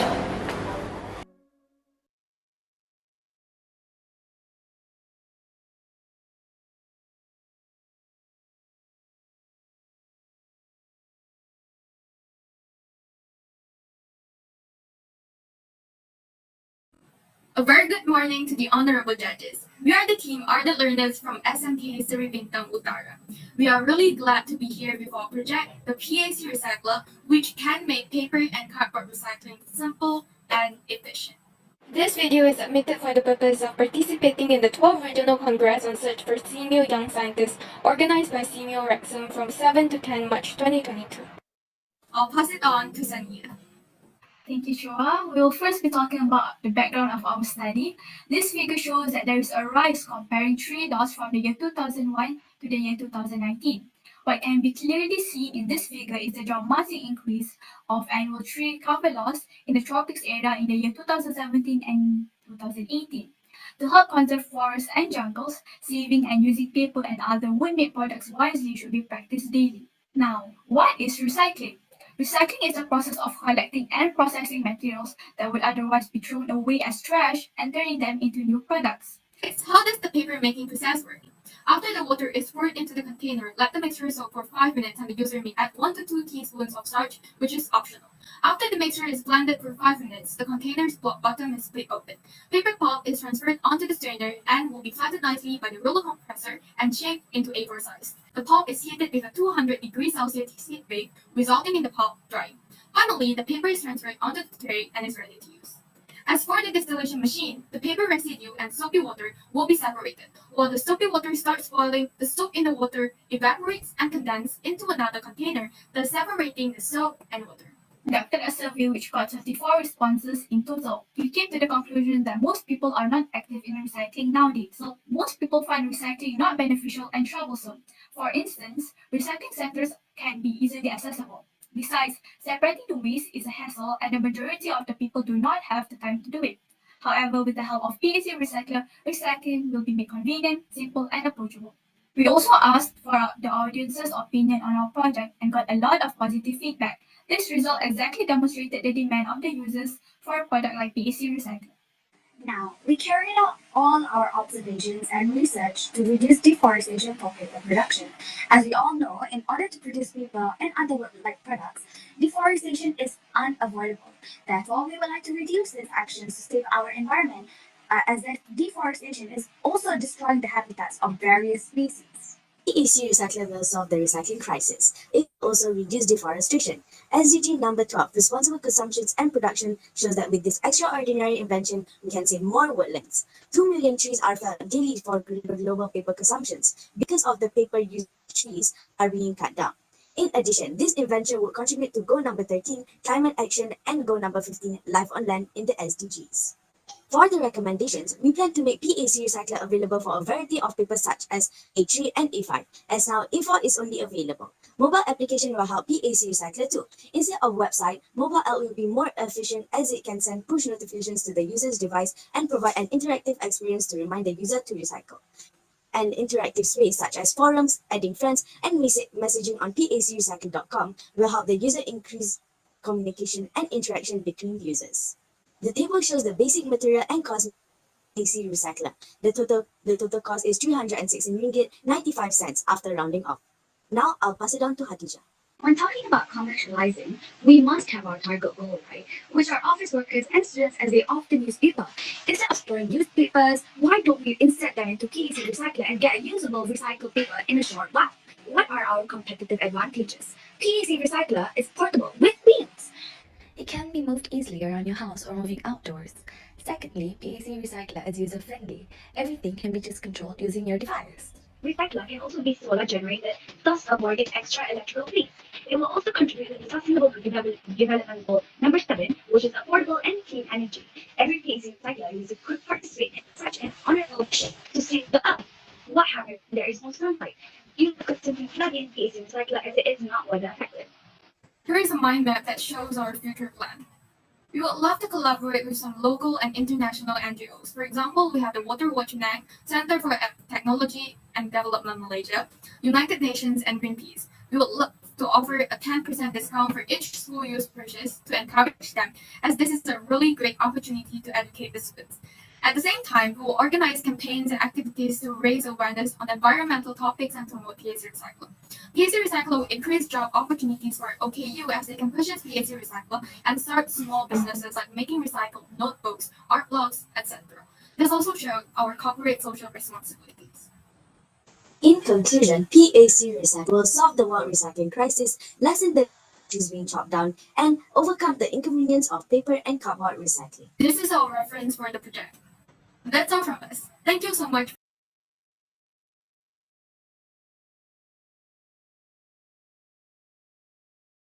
Good day, everyone. My name is Simon Yombao. And I'm Juliet Katibog, and we are the young scientists from Oriental Mindoro National High School, here to present to you our research project entitled Exploring the Potential of Cycloid Fish Scales as a Sustainable Bioplastic. This video is submitted for the purpose of participating in the 12th Regional Congress on Search for Seameo Young Scientists, organized by Seameo RECSAM from 7th to 10th of March 2022. Let us now begin by introducing to you our project rationale. Most of us probably know that plastic is a chain of synthetic polymers constructed by the application of heat. But did you know that about 8 million tons of plastic drift off to the ocean every year? They make up about 80% of marine debris. According to IUCN, it causes ingestion, suffocation, and entanglement of marine species. Traditional plastics are made of petroleum-based materials, and only 9% of them gets recycled. Fortunately, there's a substance called chitin that is commonly used in the making of biodegradable plastic. In obtaining chitin, there are two basic purification processes: demineralization and deprotonization. Demineralization is the removal of minerals from waste by using a hydrochloric acid solution, while deprotonization is the disruption of chemical bonds and protein by using a sodium hydroxide solution. Now, what is chitosan and how is it retrieved? Chitosan can be further retrieved through the acetylation of chitin. The acetylation is the removal of acetyl groups from chitin. There are four main types of fish scales, but in this study, cycloid fish scales were used. They are very common in the Philippines. They are found in milkfish or chanos, and tilapia or Oreochromis niloticus. These scales are composed of calcium-based salts and collagen, which is a natural plastic. Therefore, the study aims to evaluate the potential of cycloid fish scales as a sustainable alternative to petroleum-based plastics. Fish scales are collected in the public market, then was washed and dried for 24 to 36 hours. For the extraction of chitin, there were three vital parts. First is demineralization. The sample was treated with hydrochloric acid with a solid-to-solvent ratio of 1:15 at room temperature for an hour. The sample was washed until it reaches a neutral pH. The second part was deprotonization. The sample was treated with sodium hydroxide with a solid-to-solvent ratio of 1:20 for 2 hours.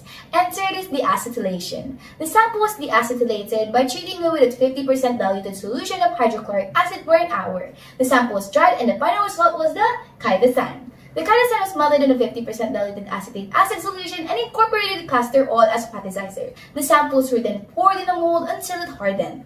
The final product was the bioplastic film. To test the tensile strength, each plastic was cut in rectangles with a length of 4 cm and a width of 2 cm. Each sample was clamped onto a spring scale until it tore. The immensity of the strength of each material was measured based on the amount of force applied and the following formula. Tensile strength equals force over area. In the flammability test, the samples were held by a tongue above a lit candle until the sample fully disintegrated. The amount of time it took to burn the samples was recorded and compared to petroleum-based plastic. Chitosan alone is brittle, and this is later proven from the data collected from Table 1, and this may be due to the degree of the acetylation that it went through. The first sample is shown to have the least tensile strength, having the strength of 0.063 kg per square centimeter. The sample where the small amount of water was added showed to have a large improvement with a tensile strength of 0.64 kg per square centimeter. According to Mobufu, castor oil contains fatty acids that resemble the composition of glycerol, which is a common plasticizer. In the third sample, where the small amount of castor oil was added, there was a slight improvement compared to the second sample, having a strength of 0.83 kg per square centimeter, thus having the potential of substituting petroleum-based chemicals used as plasticizers. The last sample, despite having a plasticizer, showed to have a lesser tensile strength, due to a lesser amount of chitosan compared to the other samples. Based on the observations, it took the least amount of time to burn.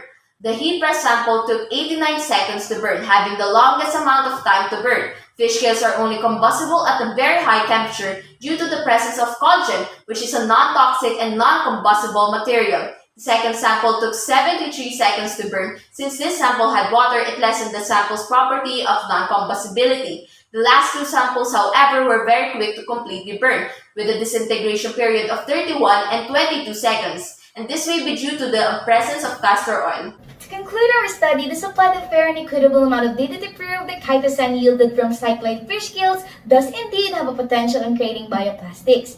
The higher the amount of chitosan, the less flammable it is, and the higher the amount of castor oil, the more flammable it is. Therefore, fish gills that serve minimal economic roles can be used as a biodegradable aggregate for producing biopolyethylene materials. We have finally reached the end of our presentation. Thank you for listening and mabuhay!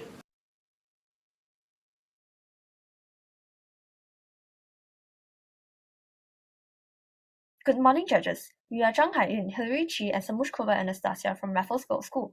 Today, we'll be sharing about our research on PM2.5 air filtration using traditional Chinese medicine herbs and sugarcane bagasse. This video is submitted for the purpose of participating in the 12th Regional Congress on Search for Seameo Young Scientists, organized by Seameo RECSAM from 7 to 10 March. In Southeast Asia, haze is very prevalent due to the conventional slash-and-burn methods employed by the agricultural sector. In particular, the PM2.5 produced increases the risk of respiratory tract illnesses and asthma. However, conventional air filters are far too costly, and many people are in need of solutions that are easy to make and use. Thus, we constructed an environmentally friendly, versatile, and affordable PM2.5 air filter. It all starts with the three materials that we investigated: the traditional Chinese medicine herbs Lafagord and corn silk, as well as sugarcane bagasse. We hypothesized that Lafagord would be the most effective. You may think, why TCM? TCM herbs have antibacterial properties and are capable of absorbing polluting gases in the air. Furthermore, these herbs are commonly used in this region, so they will likely be accessible to many people. Lafagord is sometimes used in engine filters to remove dust and dirt.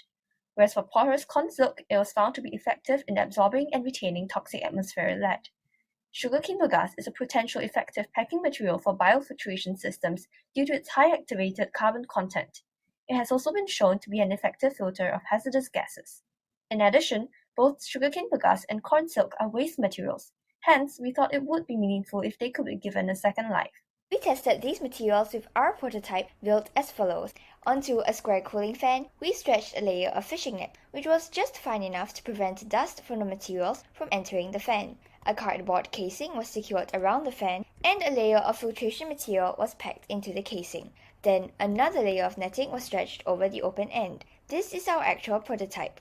To test our prototype, we built a testing chamber to simulate a room. A plastic box was made airtight with bubble wrap, and the filter fan was placed inside. We put a cooling fan at the base of the box to best circulate the PM2.5.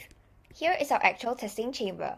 To mimic PM2.5 from burning wood, smoke from a wooden splint was introduced. Desired levels were 700 to 800 micrograms per cubic meter to make differences in filtration capabilities more pronounced. The filter fan was run for 5 minutes with PM2.5 readings taken before and after. We also ran a control with no filtration material. We calculated the percentage filtration efficiency of each material with the following equation. This ensures that we omit any possible filtration by the fishing net. As expected, Lafagord was the most effective filter with a filtration efficiency of 74%. Corn silk and sugarcane bagasse were roughly equally effective at about 50%. We also found that sugarcane bagasse and Lafagord are good options for repeated use. After testing 3 times with the same sample, their filtration efficiencies did not decrease greatly, making our filter more sustainable. Lafagord's superior filtration efficiency could be due to its network of closely packed random lattices, forming a mesh to trap PM particles. It employs both inertial impaction, sieving out larger particles, and interception, as particles are forced to pass numerous random pathways, increasing the chances of them being filtered. Lafagord has a high specific pore volume, which might mean greater surface area, leading to higher filtration rate. It also has a significant cellulose content and a fatty, waxy structure, so PM2.5 particles could also have adhered to the sticky cellulose fibers due to the layer of fat around the latter. Although corn silk has a fibrous structure, promoting interception, it was less efficient than expected. This could be because the fibers expanded outwards in the filter, increasing the distance between neighboring fibers, lowering filtration efficiency. Sugarcane appears to consist of layered sheets, which might imply larger gaps in the structure that allow particles to escape without being filtered. However, given sugarcane's ability to filter about half of PM2.5 particles in 5 minutes, it is very promising as a low-cost filtration material, especially considering that users would be repurposing a waste product. In this study, we successfully constructed an environmentally friendly, versatile, and affordable PM2.5 air filter. Loofah gourd was the most effective filtration material, while sugarcane bagasse was a good reusable option. Our prototype makes air filters and clean air more accessible to those who cannot afford expensive, conventional air filters. It can be easily constructed by attaching the filter to an existing fan and does not require additional electricity, reducing costs and making the filter accessible to those living in remote areas without access to a large electricity supply. Finally, filtration materials are biodegradable, making them much more environmentally friendly. Here are our references and our image credits. Thank you.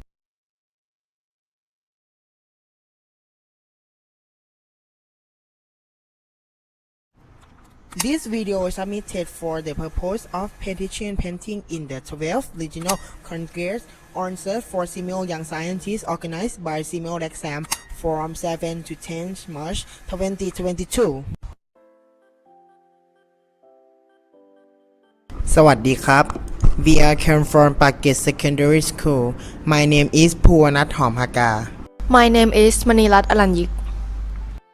My our project is called Plastic Bag from Nogalahat. Hello everyone. Today we will bring everyone to know Nonthaburi province. Nonthaburi is one of the provinces that is popular with many tourist top 10 in Thailand, resulting in both local benefit and the disadvantage is that there is a problem of garbage.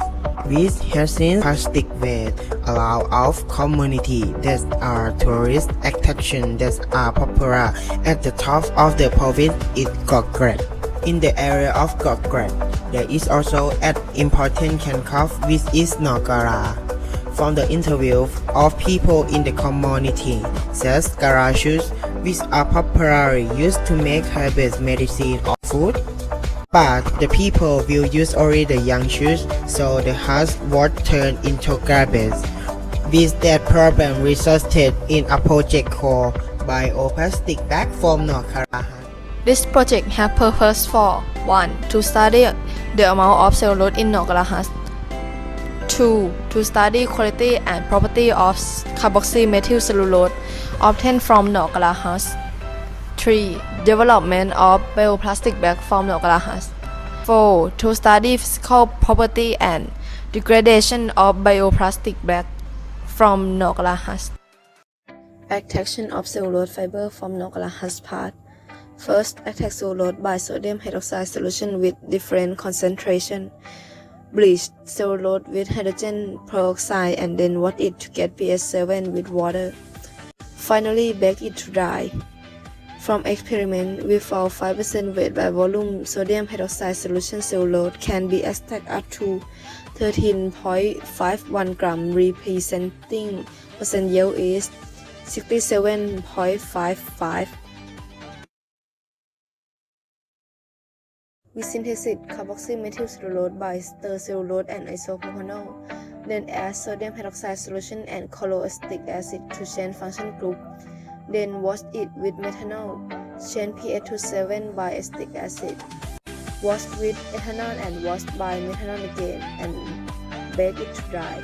Synthesize carboxymethylcellulose for 16.21 gram and viscosity of carboxymethylcellulose from Nogara husk is less than commercial carboxymethylcellulose, which is 14.71%.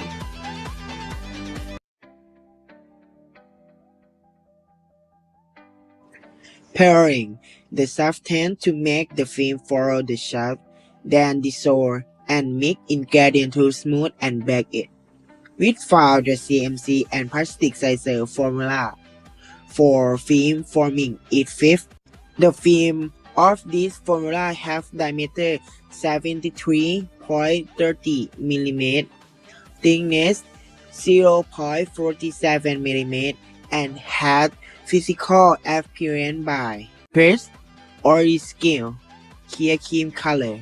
So we formed the film size 21 x 21 cm and cut into 50 x 10 cm hoping to film Ssys to the spy and take the scene on site.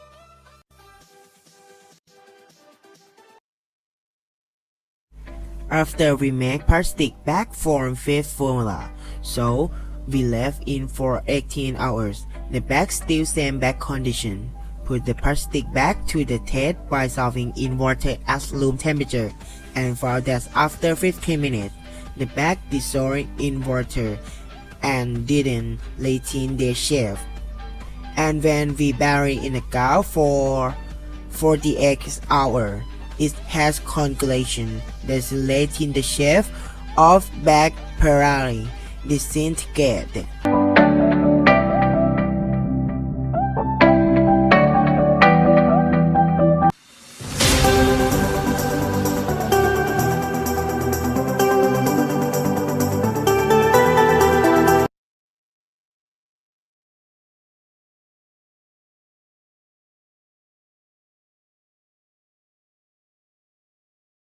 Good day. Our study is entitled Standardizing Sappanwood Bark Red Extracts as Halochromic Indicator using Hue, Saturation, and Value. Hi, I am Asher Ayeras. I am Lian Domingo. And I am Naomi Dizon, and we are from Malabon National High School of the Philippines. This video is submitted for the purpose of participating in the 12th Regional Congress on Search for Seameo Young Scientists organized by Seameo RECSAM from 7 to 10 of March 2022.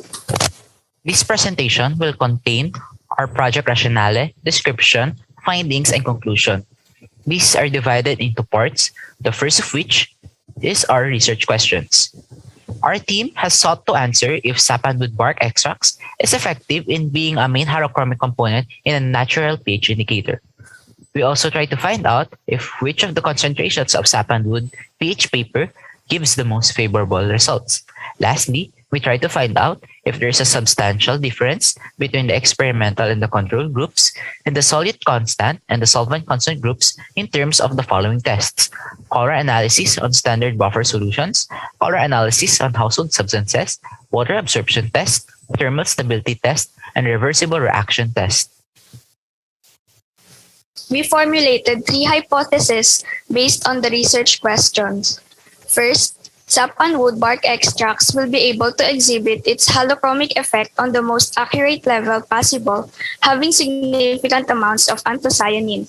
Second, one of the concentrations of sappanwood bark extracts gives favorable results on the respective tests. Lastly, there is a substantial difference between experimental and control groups in terms of almost all test results.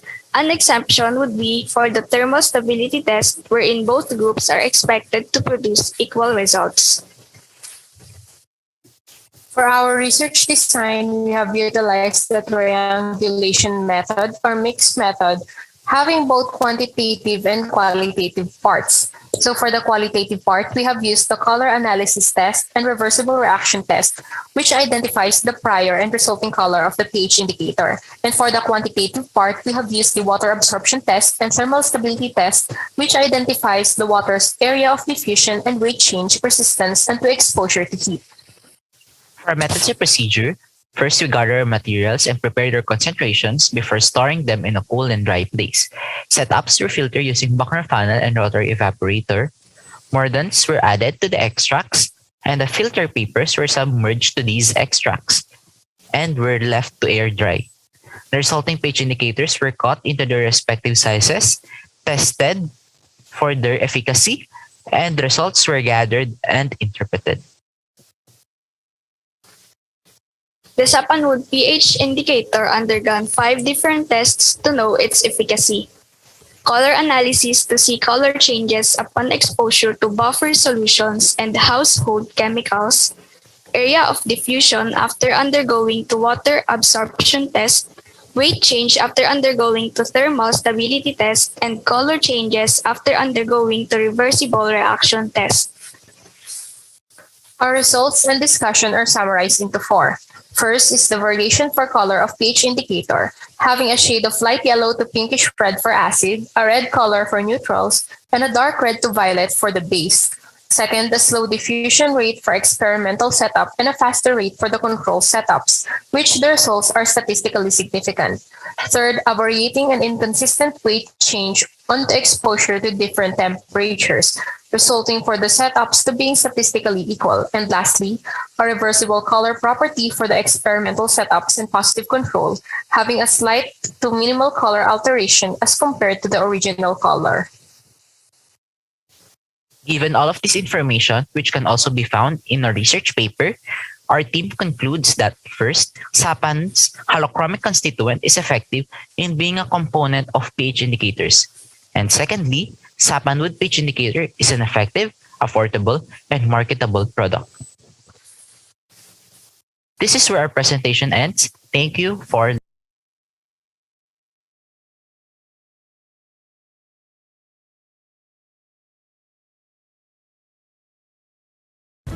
Hi everyone, I'm Lion Singh. Hi, I'm Ong Wei Ji. We are official nominating team of Malaysia. We are from SMK Avamara Common People. Our teacher advisor is Puan Kamati. Today we would like to talk about biomass activated carbon for toxic dye removal towards a sustainable environment. This video is submitted for the purpose of participating in the 12th Regional Congress on Search for Seameo Young Scientists organized by Seameo RECSAM from 7 to 10 March 2022. Here is our presentation outline. A huge amount of agricultural waste produced, estimated 1.2 million tons per year.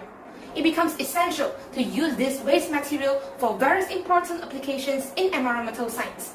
Coconut husk, sugarcane bagasse, and banana peel, which can be converted into an activated carbon, are excellent absorbents for water purification or industrial wastewater treatment because of low cost, environment friendly, abundantly available, source of renewable energy, efficient for various pollutant removals, and low ash content. The textile industry provides huge unskilled employment, particularly in Malaysia batik making industries. Consequently, 1,000 tons per year or more of dyes are discharged into waste streams by the textile industry. It has received great attention due to the physiological impact upon the population, visual pollution, aggravated or a serious problem in water quality. Our research objectives are to prepare 3 types of BSC from sugarcane bagasse, coconut husk, and banana peel. This experiment is done to investigate the potential of newly developed BSC to remove different types of dyes. Our aim is to treat textile wastewater using agricultural waste. Project methodology.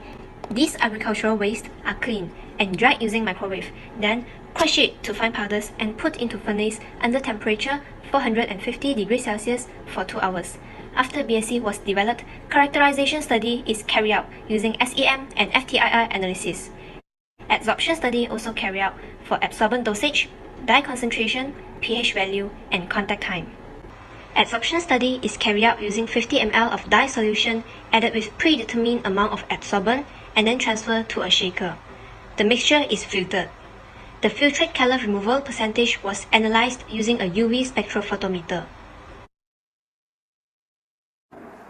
These are the experimental conditions with 50 ml of dye solution. Based on our FTIR analysis, we found that banana peel has more functional group compared to others. In SEM analysis, it revealed that banana peel has more porous structure than sugarcane bagasse and coconut husk. These are the results for the absorption study. Effect of contact time. We found that color removal percentage for banana peel 76.6%, sugarcane bagasse 33.2%, highest at 150 minutes, while for coconut husk 64.8% was at 12 hours. Effects of adsorbent dosage.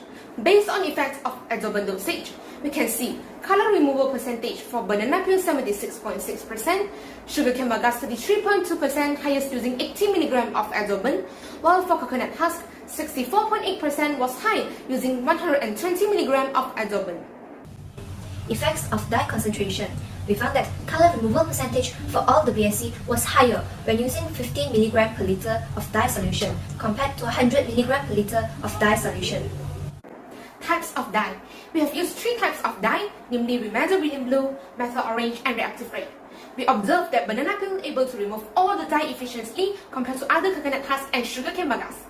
Sugarcane bagasse able to remove reactive rate with highest percentage compared to other BSC. We have investigated the potential of newly developed biomass activated carbon. to remove of different types of dyes and treat textile wastewater using agricultural waste. Inefficiencies in dyeing of textiles result in large amounts of the non-biodegradable, toxic, and inhibitory nature of spent dye bulbs being lost directly into wastewater and consequently having a considerable detrimental effect on flora, fauna, and environmental metrics. It has the greatest advantage such as low cost, environment-friendly, abundantly available, source of renewable energy, efficient for various pollutant removals, and low ash content. As a conclusion, BAC was successfully developed using sugarcane bagasse, coconut husk, and banana peel without chemical modifications and able to remove the dye water waste efficiently. Banana peel was identified as the most efficient BAC in this study. In the proposed study, a simple square shape filter is designed and fabricated by using acrylic sheets with the following dimensions.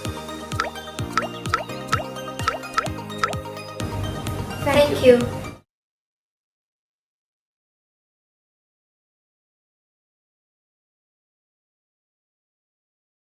Good day. We are Luis Ross, Andre Banyas, Trisha May T. Labor, Cesar Joseph P. Manzanero, and Christopher Frian Arsegonaas. the proponents from Camarines Sur National High School with the study entitled CFL Infrared Radiation Stimulation on Seed Germination and Growth of Okra. This video is submitted for the purpose of participating in the 12th Regional Congress on Search for Seameo Young Scientists organized by Seameo RECSAM from 7th to 10th of March 2022. 925 million people in the world experience hunger, especially from people in the Asia and the Pacific. The global population will increase to 9 billion by 2050 according to UN. Due to this increase of the population globally, the food demand will increase proportionately, causing starvation. Okra, also known as lady's finger, is an economically important summer vegetable crop that belongs to the family Malvaceae. Okra is now widely cultivated throughout the tropics, subtropics, and warmer parts of the temperate regions. Okra has the following properties or nutritional values. It also possesses the following. According to the U.S. Food and Drug Administration, as CFLs are intended to offer general lighting, the majority of the light they generate is concentrated in the visible spectrum, approximately 400 to 700 nanometer in wavelength. A minor quantity of UVB, UVA, and IR light is also emitted by the conventional CFLs. According to literature reviews, alternatives for the germination of okra became the most efficient way to germinate the plant. Application of near-infrared radiation or NIR affected germination and seedling growth. Infrared radiation affects seedling growth of the plant. Compact fluorescent lamp was used to improve light in dust off-season floral stimulation in dragon fruit cultivation. Thus, this study wanted to investigate the potential of growing okra using radiation like compact fluorescent lamp in stimulation, seed germination, and plant growth. The purpose of this study is to determine the effects of CFL infrared radiation to the A. Seed germination of okra, B. Physiological growth of okra in terms of root length, number of leaves, plant height, and leaf area, C. Significant difference on the seedling growth of okra between irrigated and non-irrigated group. This study will be beneficial to the agricultural industry, farmers, and future researchers. Thus, this study addresses the UN Sustainable Development Goals number 2, Zero Hunger, and number 7, Affordable and Clean Energy. This figure shows the process and the flow of experiment. Preparation of materials. Materials that were used were from the laboratory, both online and both in stores. Construction of the device.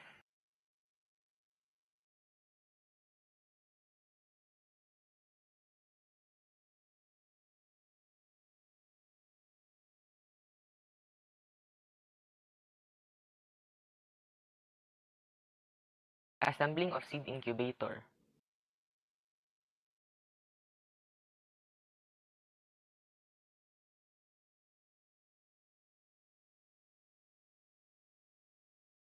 Seed germination process.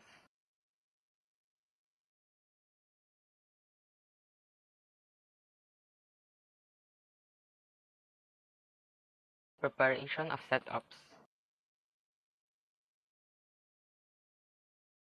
Observation of seedling growth.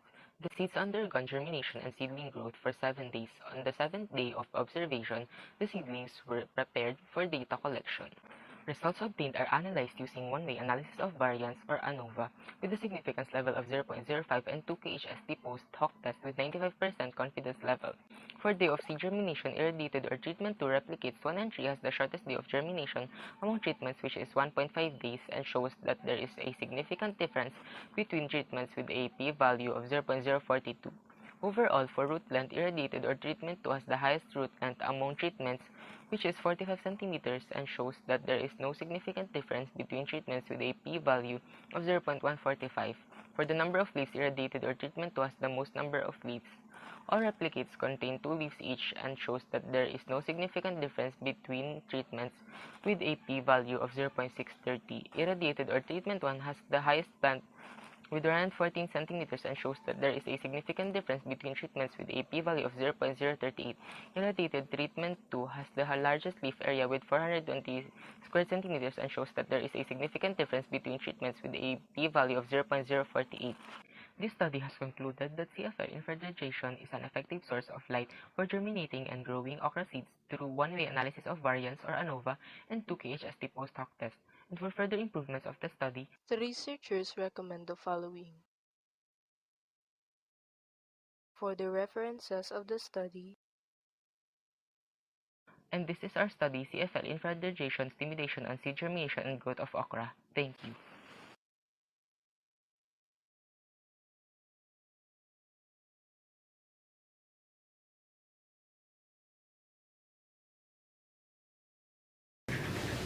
We are Shweta Sivakumar, Natalie Ho, and Belle Palm from Methodist Girls' School Singapore, presenting on in vitro propagation of Chinese kale and Chinese cabbage as an alternative method of growing food. This video is submitted for the purpose of participating in the 12th Regional Congress on Search for Seameo Young Scientists organized by Seameo RECSAM from 7th to 10 March 2022. We decided to conduct this investigation for a number of reasons. Firstly, extreme environmental conditions due to global warming, such as locust swarms and extreme weather conditions like droughts, have disrupted food production, leading to food shortage. Our research serves as a solution to this issue, as lab-grown plants are not affected by external conditions.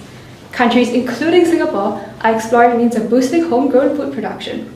Initiatives like growing salt-tolerant rice in the sea have already been put in place. Additionally, due to COVID-19, the global food supply chain was disrupted, and we realized that Singapore should be less dependent on other countries for food, and instead be more self-sufficient.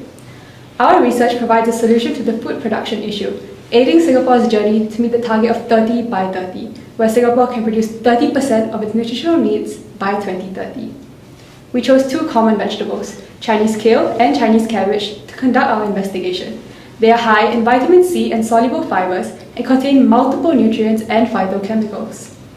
Here is our literature review. Our research aims to mass propagate edible plant cells through plant tissue culture as an alternative method of food production and investigate the ideal concentrations and combinations of PGRs for the induction of calli and adventitious shoots. We hypothesized that a higher ratio of BAP to NAA added to a MS medium induces adventitious shoot formation, and that a higher ratio of NAA to BAP induces callus formation. Now, I'll hand it over to Belle to explain the procedure and results. Thanks, Sweta. So phase 1 is the culture of seeds to obtain young seedlings as explants. Phase 2 is the induction of calli and plantlets from stem, leaf and root cuttings. Phase 3 is the mass production of calli through cell suspension culture. Phase 4 is the production of the 2 species of vegetables through soil and in vitro methods for comparison of mass, seed germination, seedling survival and taste at the end of 28 days. In phase 1, results showed that 20% of bleach solution shaken for 20 minutes was the most ideal, as it yielded the highest rate of germination without contamination. Here are some pictures of the seedlings obtained in phase 1. In phase 2, results showed that all stem cuttings of both plant species in 2:1 and 1:2 mg per liter of BAP to NAA concentration developed big, healthy and greenish calli. The highest average diameter of calli was produced in 1:2 mg per liter of BAP to NAA. Here are some pictures of callus formation in the stem, leaf and root cuttings. Larger size and number of adventitious shoots was produced in MS medium supplemented with 1 mg per liter of BAP only for Chinese kale and 1 mg per liter of NAA only and the control plate for Chinese cabbage. Here is the assessment of plantlet length and quantity in phase 2.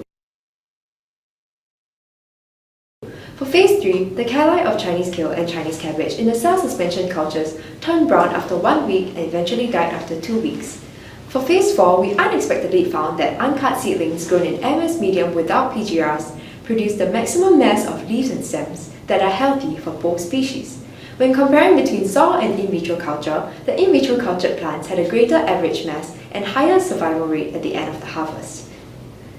Here is a comparison of our in vitro cultured and soil-grown plants. The in vitro cultured plants tasted crunchier and sweeter than the soil-grown plants as well. Now, Nat will bring you through the comparison of results. The results in Phase 2 showed that the optimum concentration for callus formation is 1-2 mg per liter BAP and NAA, and that 1 mg per liter of BAP only induced the highest number of shoots and greatest length of leaves in Chinese kale. Both results correspond to Article 1. In the future, we would like to investigate the nutritional value between soil-grown and lab-grown plants. Furthermore, we would like to explore other methods of callus production. The applications of this research include situations where food security is threatened, such as when there are extreme unpredictable environmental conditions and disruption to the food supply chain. This also aids in boosting local food production, especially in countries such as Singapore, where land space is limited. This will also aid in reducing the carbon footprint globally, should the in vitro propagation of the vegetables for mass production and commercialization be implemented. Here are our references and credits. Thank you, and we hope you liked our video.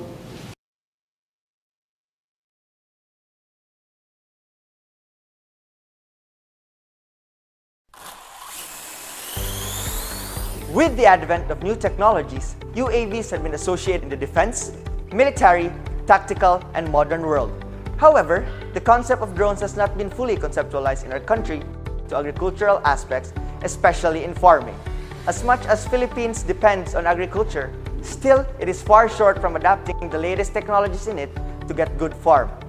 Hi, I am Ashton Ben R. Villanueva, a grade 12 STEM learner of Ozamis City National High School, Division of Ozamis City, Northern Mindanao, Philippines. I am here to present my science project entitled Unmanned Aerial Vehicle Fertilizer Sprinkler for Farmland Purposes. This video is submitted for the purpose of participating in the 12th Regional Congress on Search for Seameo Young Scientists organized by Seameo RECSAM from 7 to 10 of March 2022. After thorough investigation about the various problems around the community, the researchers have observed that on most local areas, farmers end up using these bulky knapsack sprayers that can greatly affect them eventually, leading to various health complications. Rationally, this study is inclined with the development of the agricultural drone. Provide the farmers a more efficient device. Investigated the effectiveness of the device and compare its performance with the knapsack sprayer. Make a breakthrough in lessening the problem concerning the possible health complications that the farmers may attain from the long-term use of the knapsack sprayer. Statement of the problem. Generally, this study investigates the effectiveness of the unmanned aerial vehicle fertilizer sprinkler for farmland purposes in Barangay Mulikay, Ozamis City and compare its performance to the knapsack sprayer. Specifically, it seeks to answer the following questions. Number 1. How long is the running time in terms of minutes of the unmanned aerial vehicle fertilizer sprinkler in terms of the duration of the device being charged? Number 2. What is the capacity of the unmanned aerial vehicle fertilizer sprinkler in terms of volume of fertilizer versus its vertical position from the area to the device? Number 3. Is there a significant difference between the knapsack sprayer and the unmanned aerial vehicle fertilizer sprinkler in terms of A. Volume and area covered, B. Time and area covered? Methodology. A. Preparation of materials. These are the following materials used: quadcopter frame, flight controller, GPS, connect board, brushless motor, propeller, remote control with receiver, battery, plastic container, hose, and nozzles. The next step is making of the unmanned aerial vehicle fertilizer sprinkler. The first procedure is to assemble the drone kit. The researchers proceeded to mount the flight controller, then connected the open pilot to the drone. The fertilizer tank was made of a rectangular plastic container and attached with a nozzle. The tank is connected to a trigger that allows the user to control the distribution of fertilizer. The last step is testing the unmanned aerial vehicle fertilizer sprinkler. The UAV fertilizer sprinkler was brought to a farmland at Barangay Mulikay, Ozamis City. Results and discussion. Table 1. It shows that the maximum running time of the UAV fertilizer sprinkler is 20 minutes. Table 2. Based on the table, the maximum height from the area to the device remains constant regardless of the volume of the fertilizer. Table 3A. This implies that the unmanned aerial vehicle fertilizer sprinkler is effective because it covers a greater area than the knapsack sprayer. Table 3B. This implies that spraying 5,000 square meter of rice field will take only 1 hour and 10 minutes using the unmanned aerial vehicle fertilizer sprinkler compared to the knapsack sprayer which take 1 hour and 50 minutes. Summary of findings. Table 1 presents that in every 5 minutes, the device can consume 25% of the battery. Table 2 shows that the maximum height from the area to the device remains constant regardless of the volume of the fertilizer. Table 3A states that there is a significant difference between the knapsack sprayer and unmanned aerial vehicle fertilizer sprinkler in terms of volume and area covered. Table 3B states that there is a significant difference between the knapsack sprayer and unmanned aerial vehicle fertilizer sprinkler in terms of time and area covered. Conclusion. With the mentioned results, it can be inferred that the UAV has the capacity to distribute fertilizer. Thus, it addresses the reduction of time and effort and helps to lessen the occurrence of various health complications among farmers that may attain in the frequent use of knapsack sprayer. Hence, it is an effective device as fertilizer sprinkler than the knapsack sprayer. Once again, this is Ashton Ben R. Villanueva. Thank you so much.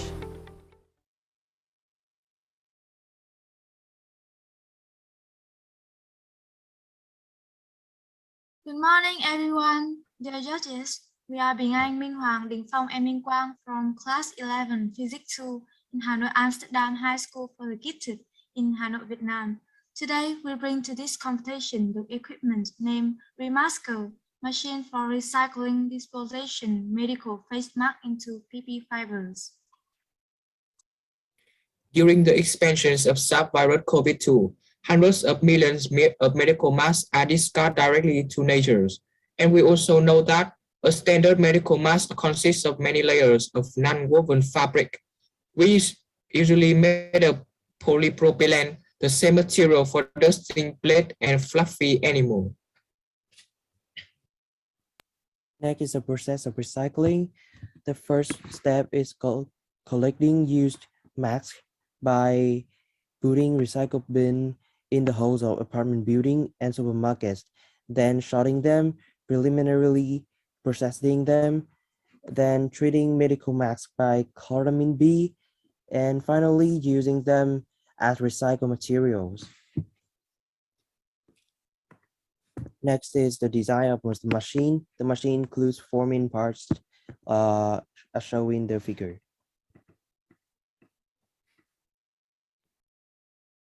Next at installations. First, it's installing assemblies and compartments. First, about covers, the outer and inner parts of the working barrels must be assembled before the working barrel can be used. The inner part will be assembled first, followed the outer part after the assembly and blocks have been joined together. Next is the container and foot frames. We install those 2 rollers in the image. Third, it's plate press. Install 2 pressing rollers. Install the clearance adjustment assembly. Last, it's complete assembly and assemblies and compartments together.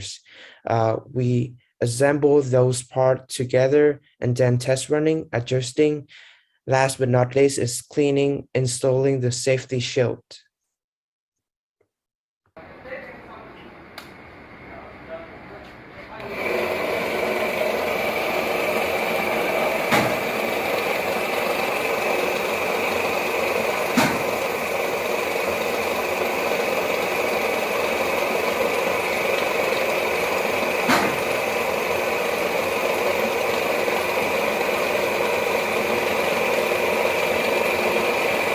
Mở nắp. Mở.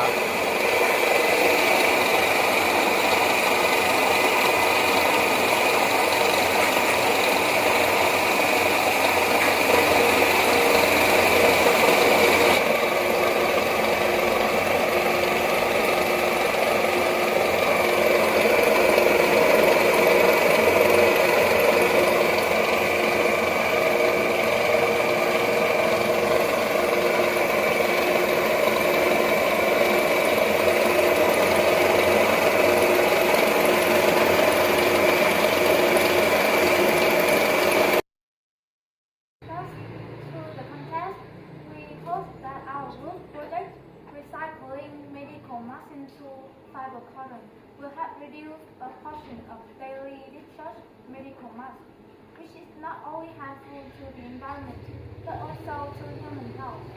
At the same time, the project creates products that are beneficial to society and their economic advantages. The processing and manufacturing of the machine is simple, and the cost for producing a new industrial feeder product is not high. Yet we were able to carry out an easy and convenient method while ensuring the quality and high aesthetic. In addition, the model products of my group will help the students to acknowledge how a machine is operated, how it works. Another important thing is that through the project, we, you and everyone who has seen and witnessed the operation of this model will have a sense of disposing of mass in the right place without causing harm to the environment. Thank you for listening.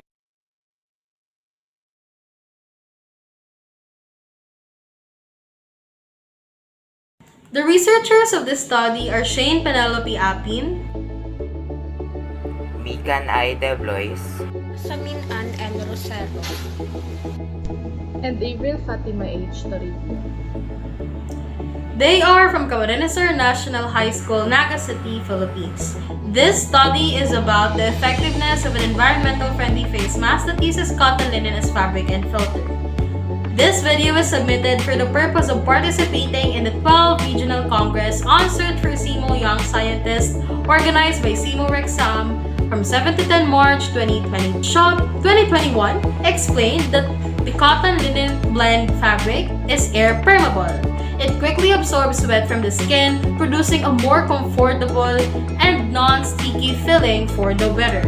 The COVID-19 pandemic is estimated to generate up to 7,200 tons of medical waste every day, and most of them are disposable face masks that are proven effective.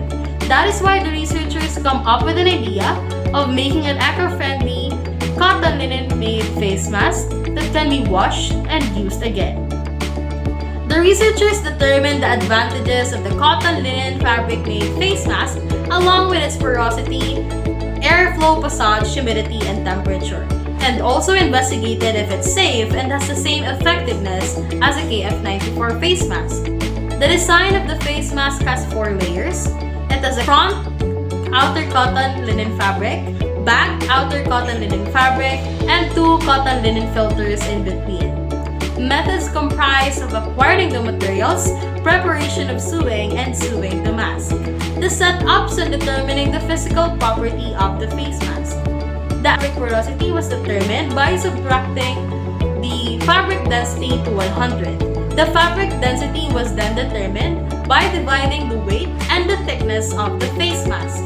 The weight was determined by weighing the fabric-made face mask on the electronic balance, while the thickness was measured by using a ruler. Additionally, the researchers determined the airflow checking the humidity and the temperature. The setups for determining the data is by putting a hygrometer thermometer probe inside the face mask.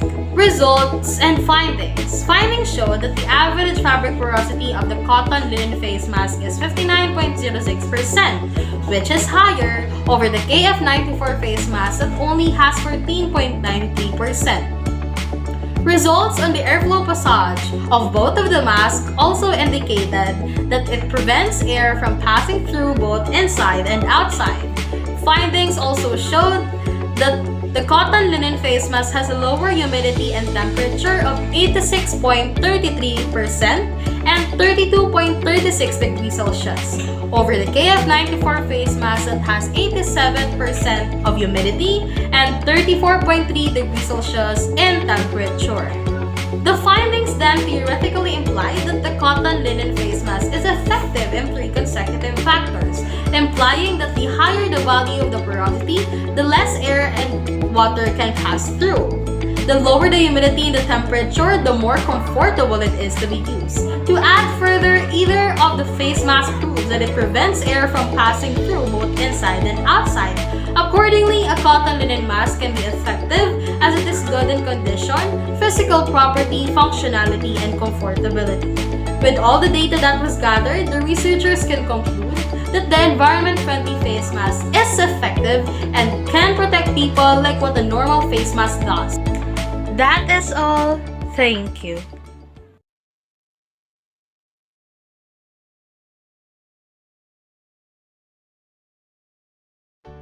Hi everyone, we are from SMJK Avimara Convent Ipoh. I am Chloe Wong Kylie. And I am Teo Yong Le. Puan Komati is our teacher advisor.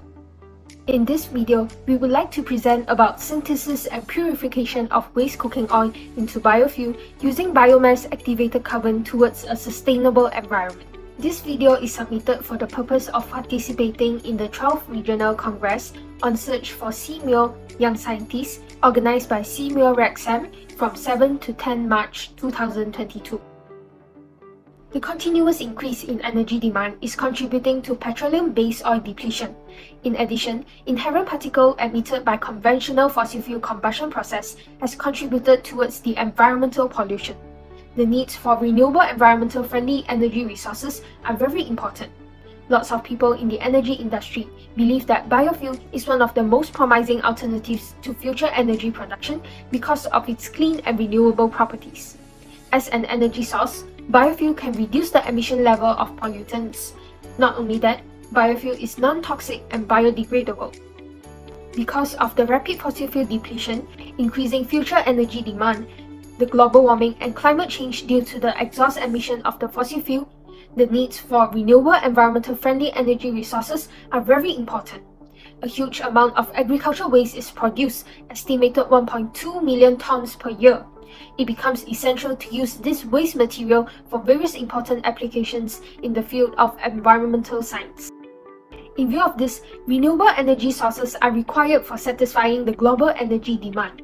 Biofuel is considered as a viable alternative fuel. The ultimate aim of this study is to develop biomass-activated carbon derived from agricultural waste, namely sugarcane bagasse, coconut husk and banana peel, which is tested as a heterogeneous catalyst in the transesterification process of waste cooking oil with methanol to produce biofuel. Besides that, this experiment is done to investigate the potential of newly developed biomass-activated carbon in production of biofuel. The characterization of biofuel produced is also studied through this experiment.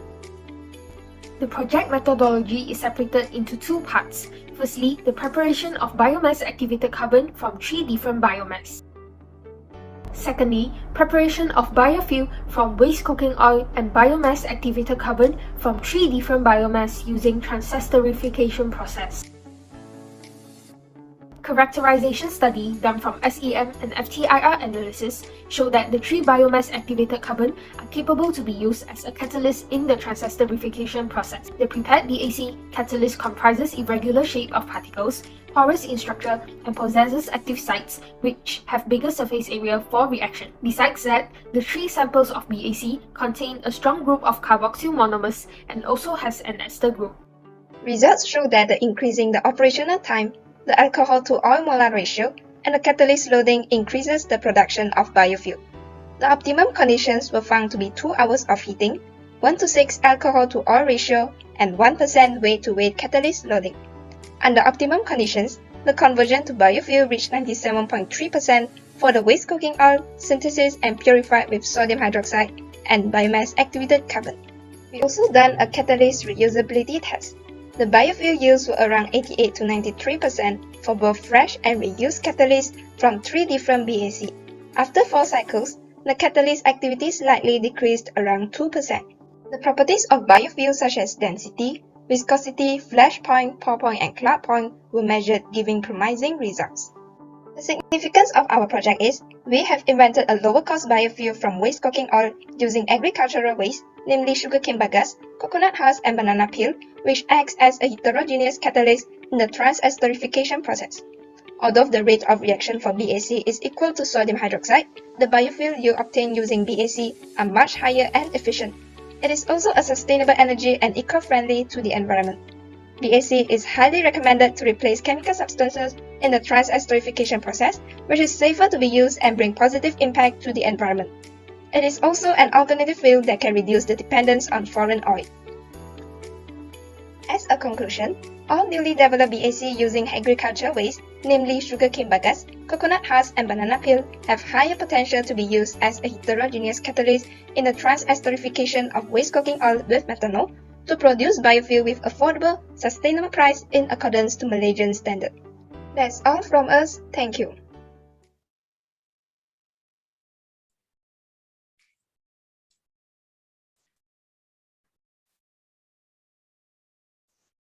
Okay, first of all, Seameo RECSAM would like to congratulate to all the participants, all the 14 participants, and we would like to say thank you to all our viewers who watching these clips from 11 until now. So I would like to remind about before we pass this session to Mr. Nizam, okay, please fill in the attendance in the chat box. And again, I would like to say thank you to all the viewers. I will pass this session to Mr. Nizam. After you, Mr. Nizam. All right, thank you very much. Mr. Moderator, Mr. Sharfuddin, that was project's video presentation, 14 of them. So tomorrow we are going to have another set of project video presentation, another 14 videos. Yeah. Now let us do a little bit of summary, what we have done today, and what are we going to do tomorrow. Okay.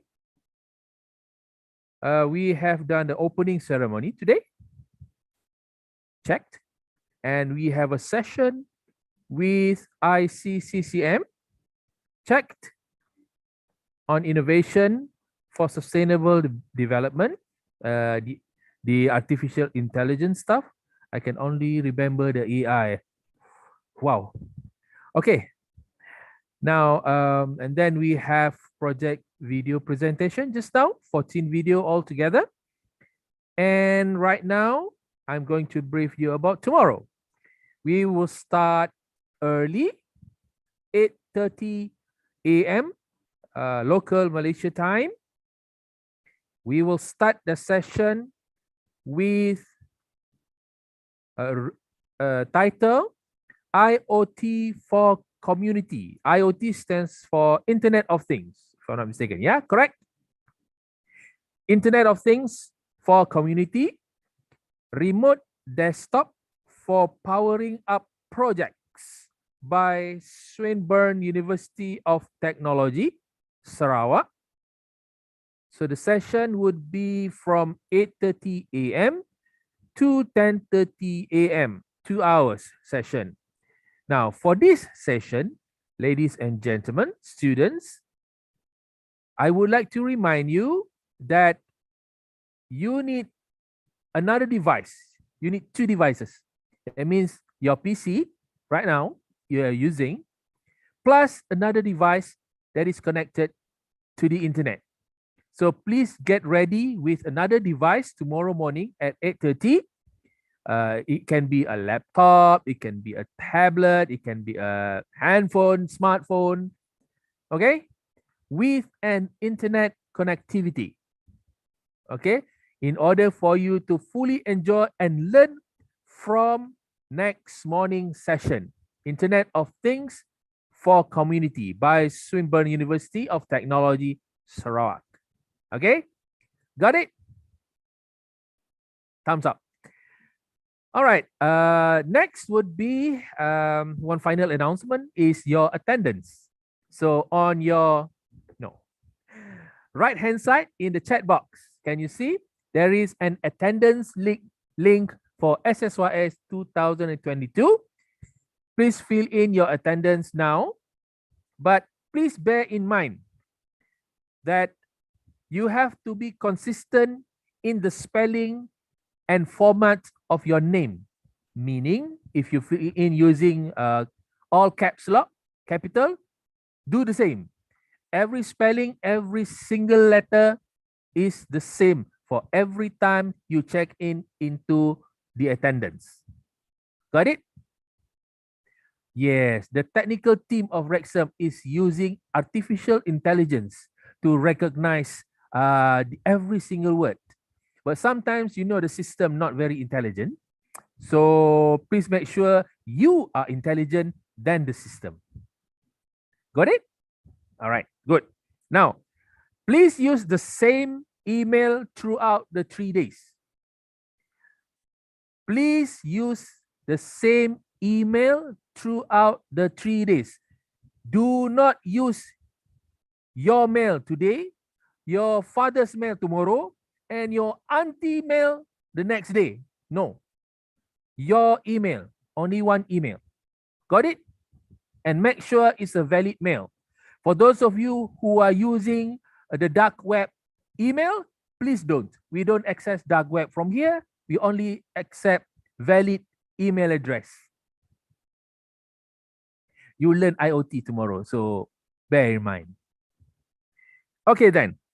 So please fill up the attendance in the Google form. Link is on your right at the checkbox. And then also in YouTube, we posted it. So please click the link and register your attendance. Okay. That's it for today. It's lunchtime here in Malaysia. Perhaps you guys having tea. Some of the countries having tea, morning tea or afternoon tea. It doesn't matter. Lunch, yes, most of us. Okay. And I will be seeing you tomorrow. Some of you requested, may I request again the link? Okay. Team, I'm waving to my team here. Please repost the link. Done. I can't see it. Where is it? One more time, please. One more time. There you go. We have reposted the link. Please click the link and register yourself. So now, just so you know, this link is valid up to 1:30 p.m. only. So from now up to 1:30 p.m. only. 1:31 p.m. there will be no link. Okay, if you request me to switch it on back, it won't work because we are using artificial intelligence. Bear in mind. So that's it and that's it. Okay. Good. Submitted. Well done. Okay, guys. I'll see you tomorrow morning at 8:30 a.m. Take a good care of yourself, and hopefully everyone stay safe, keep well, and if COVID comes to you, please show the COVID the way out. Get out. Yeah? Stay safe, guys. See you guys tomorrow. Take care and goodbye.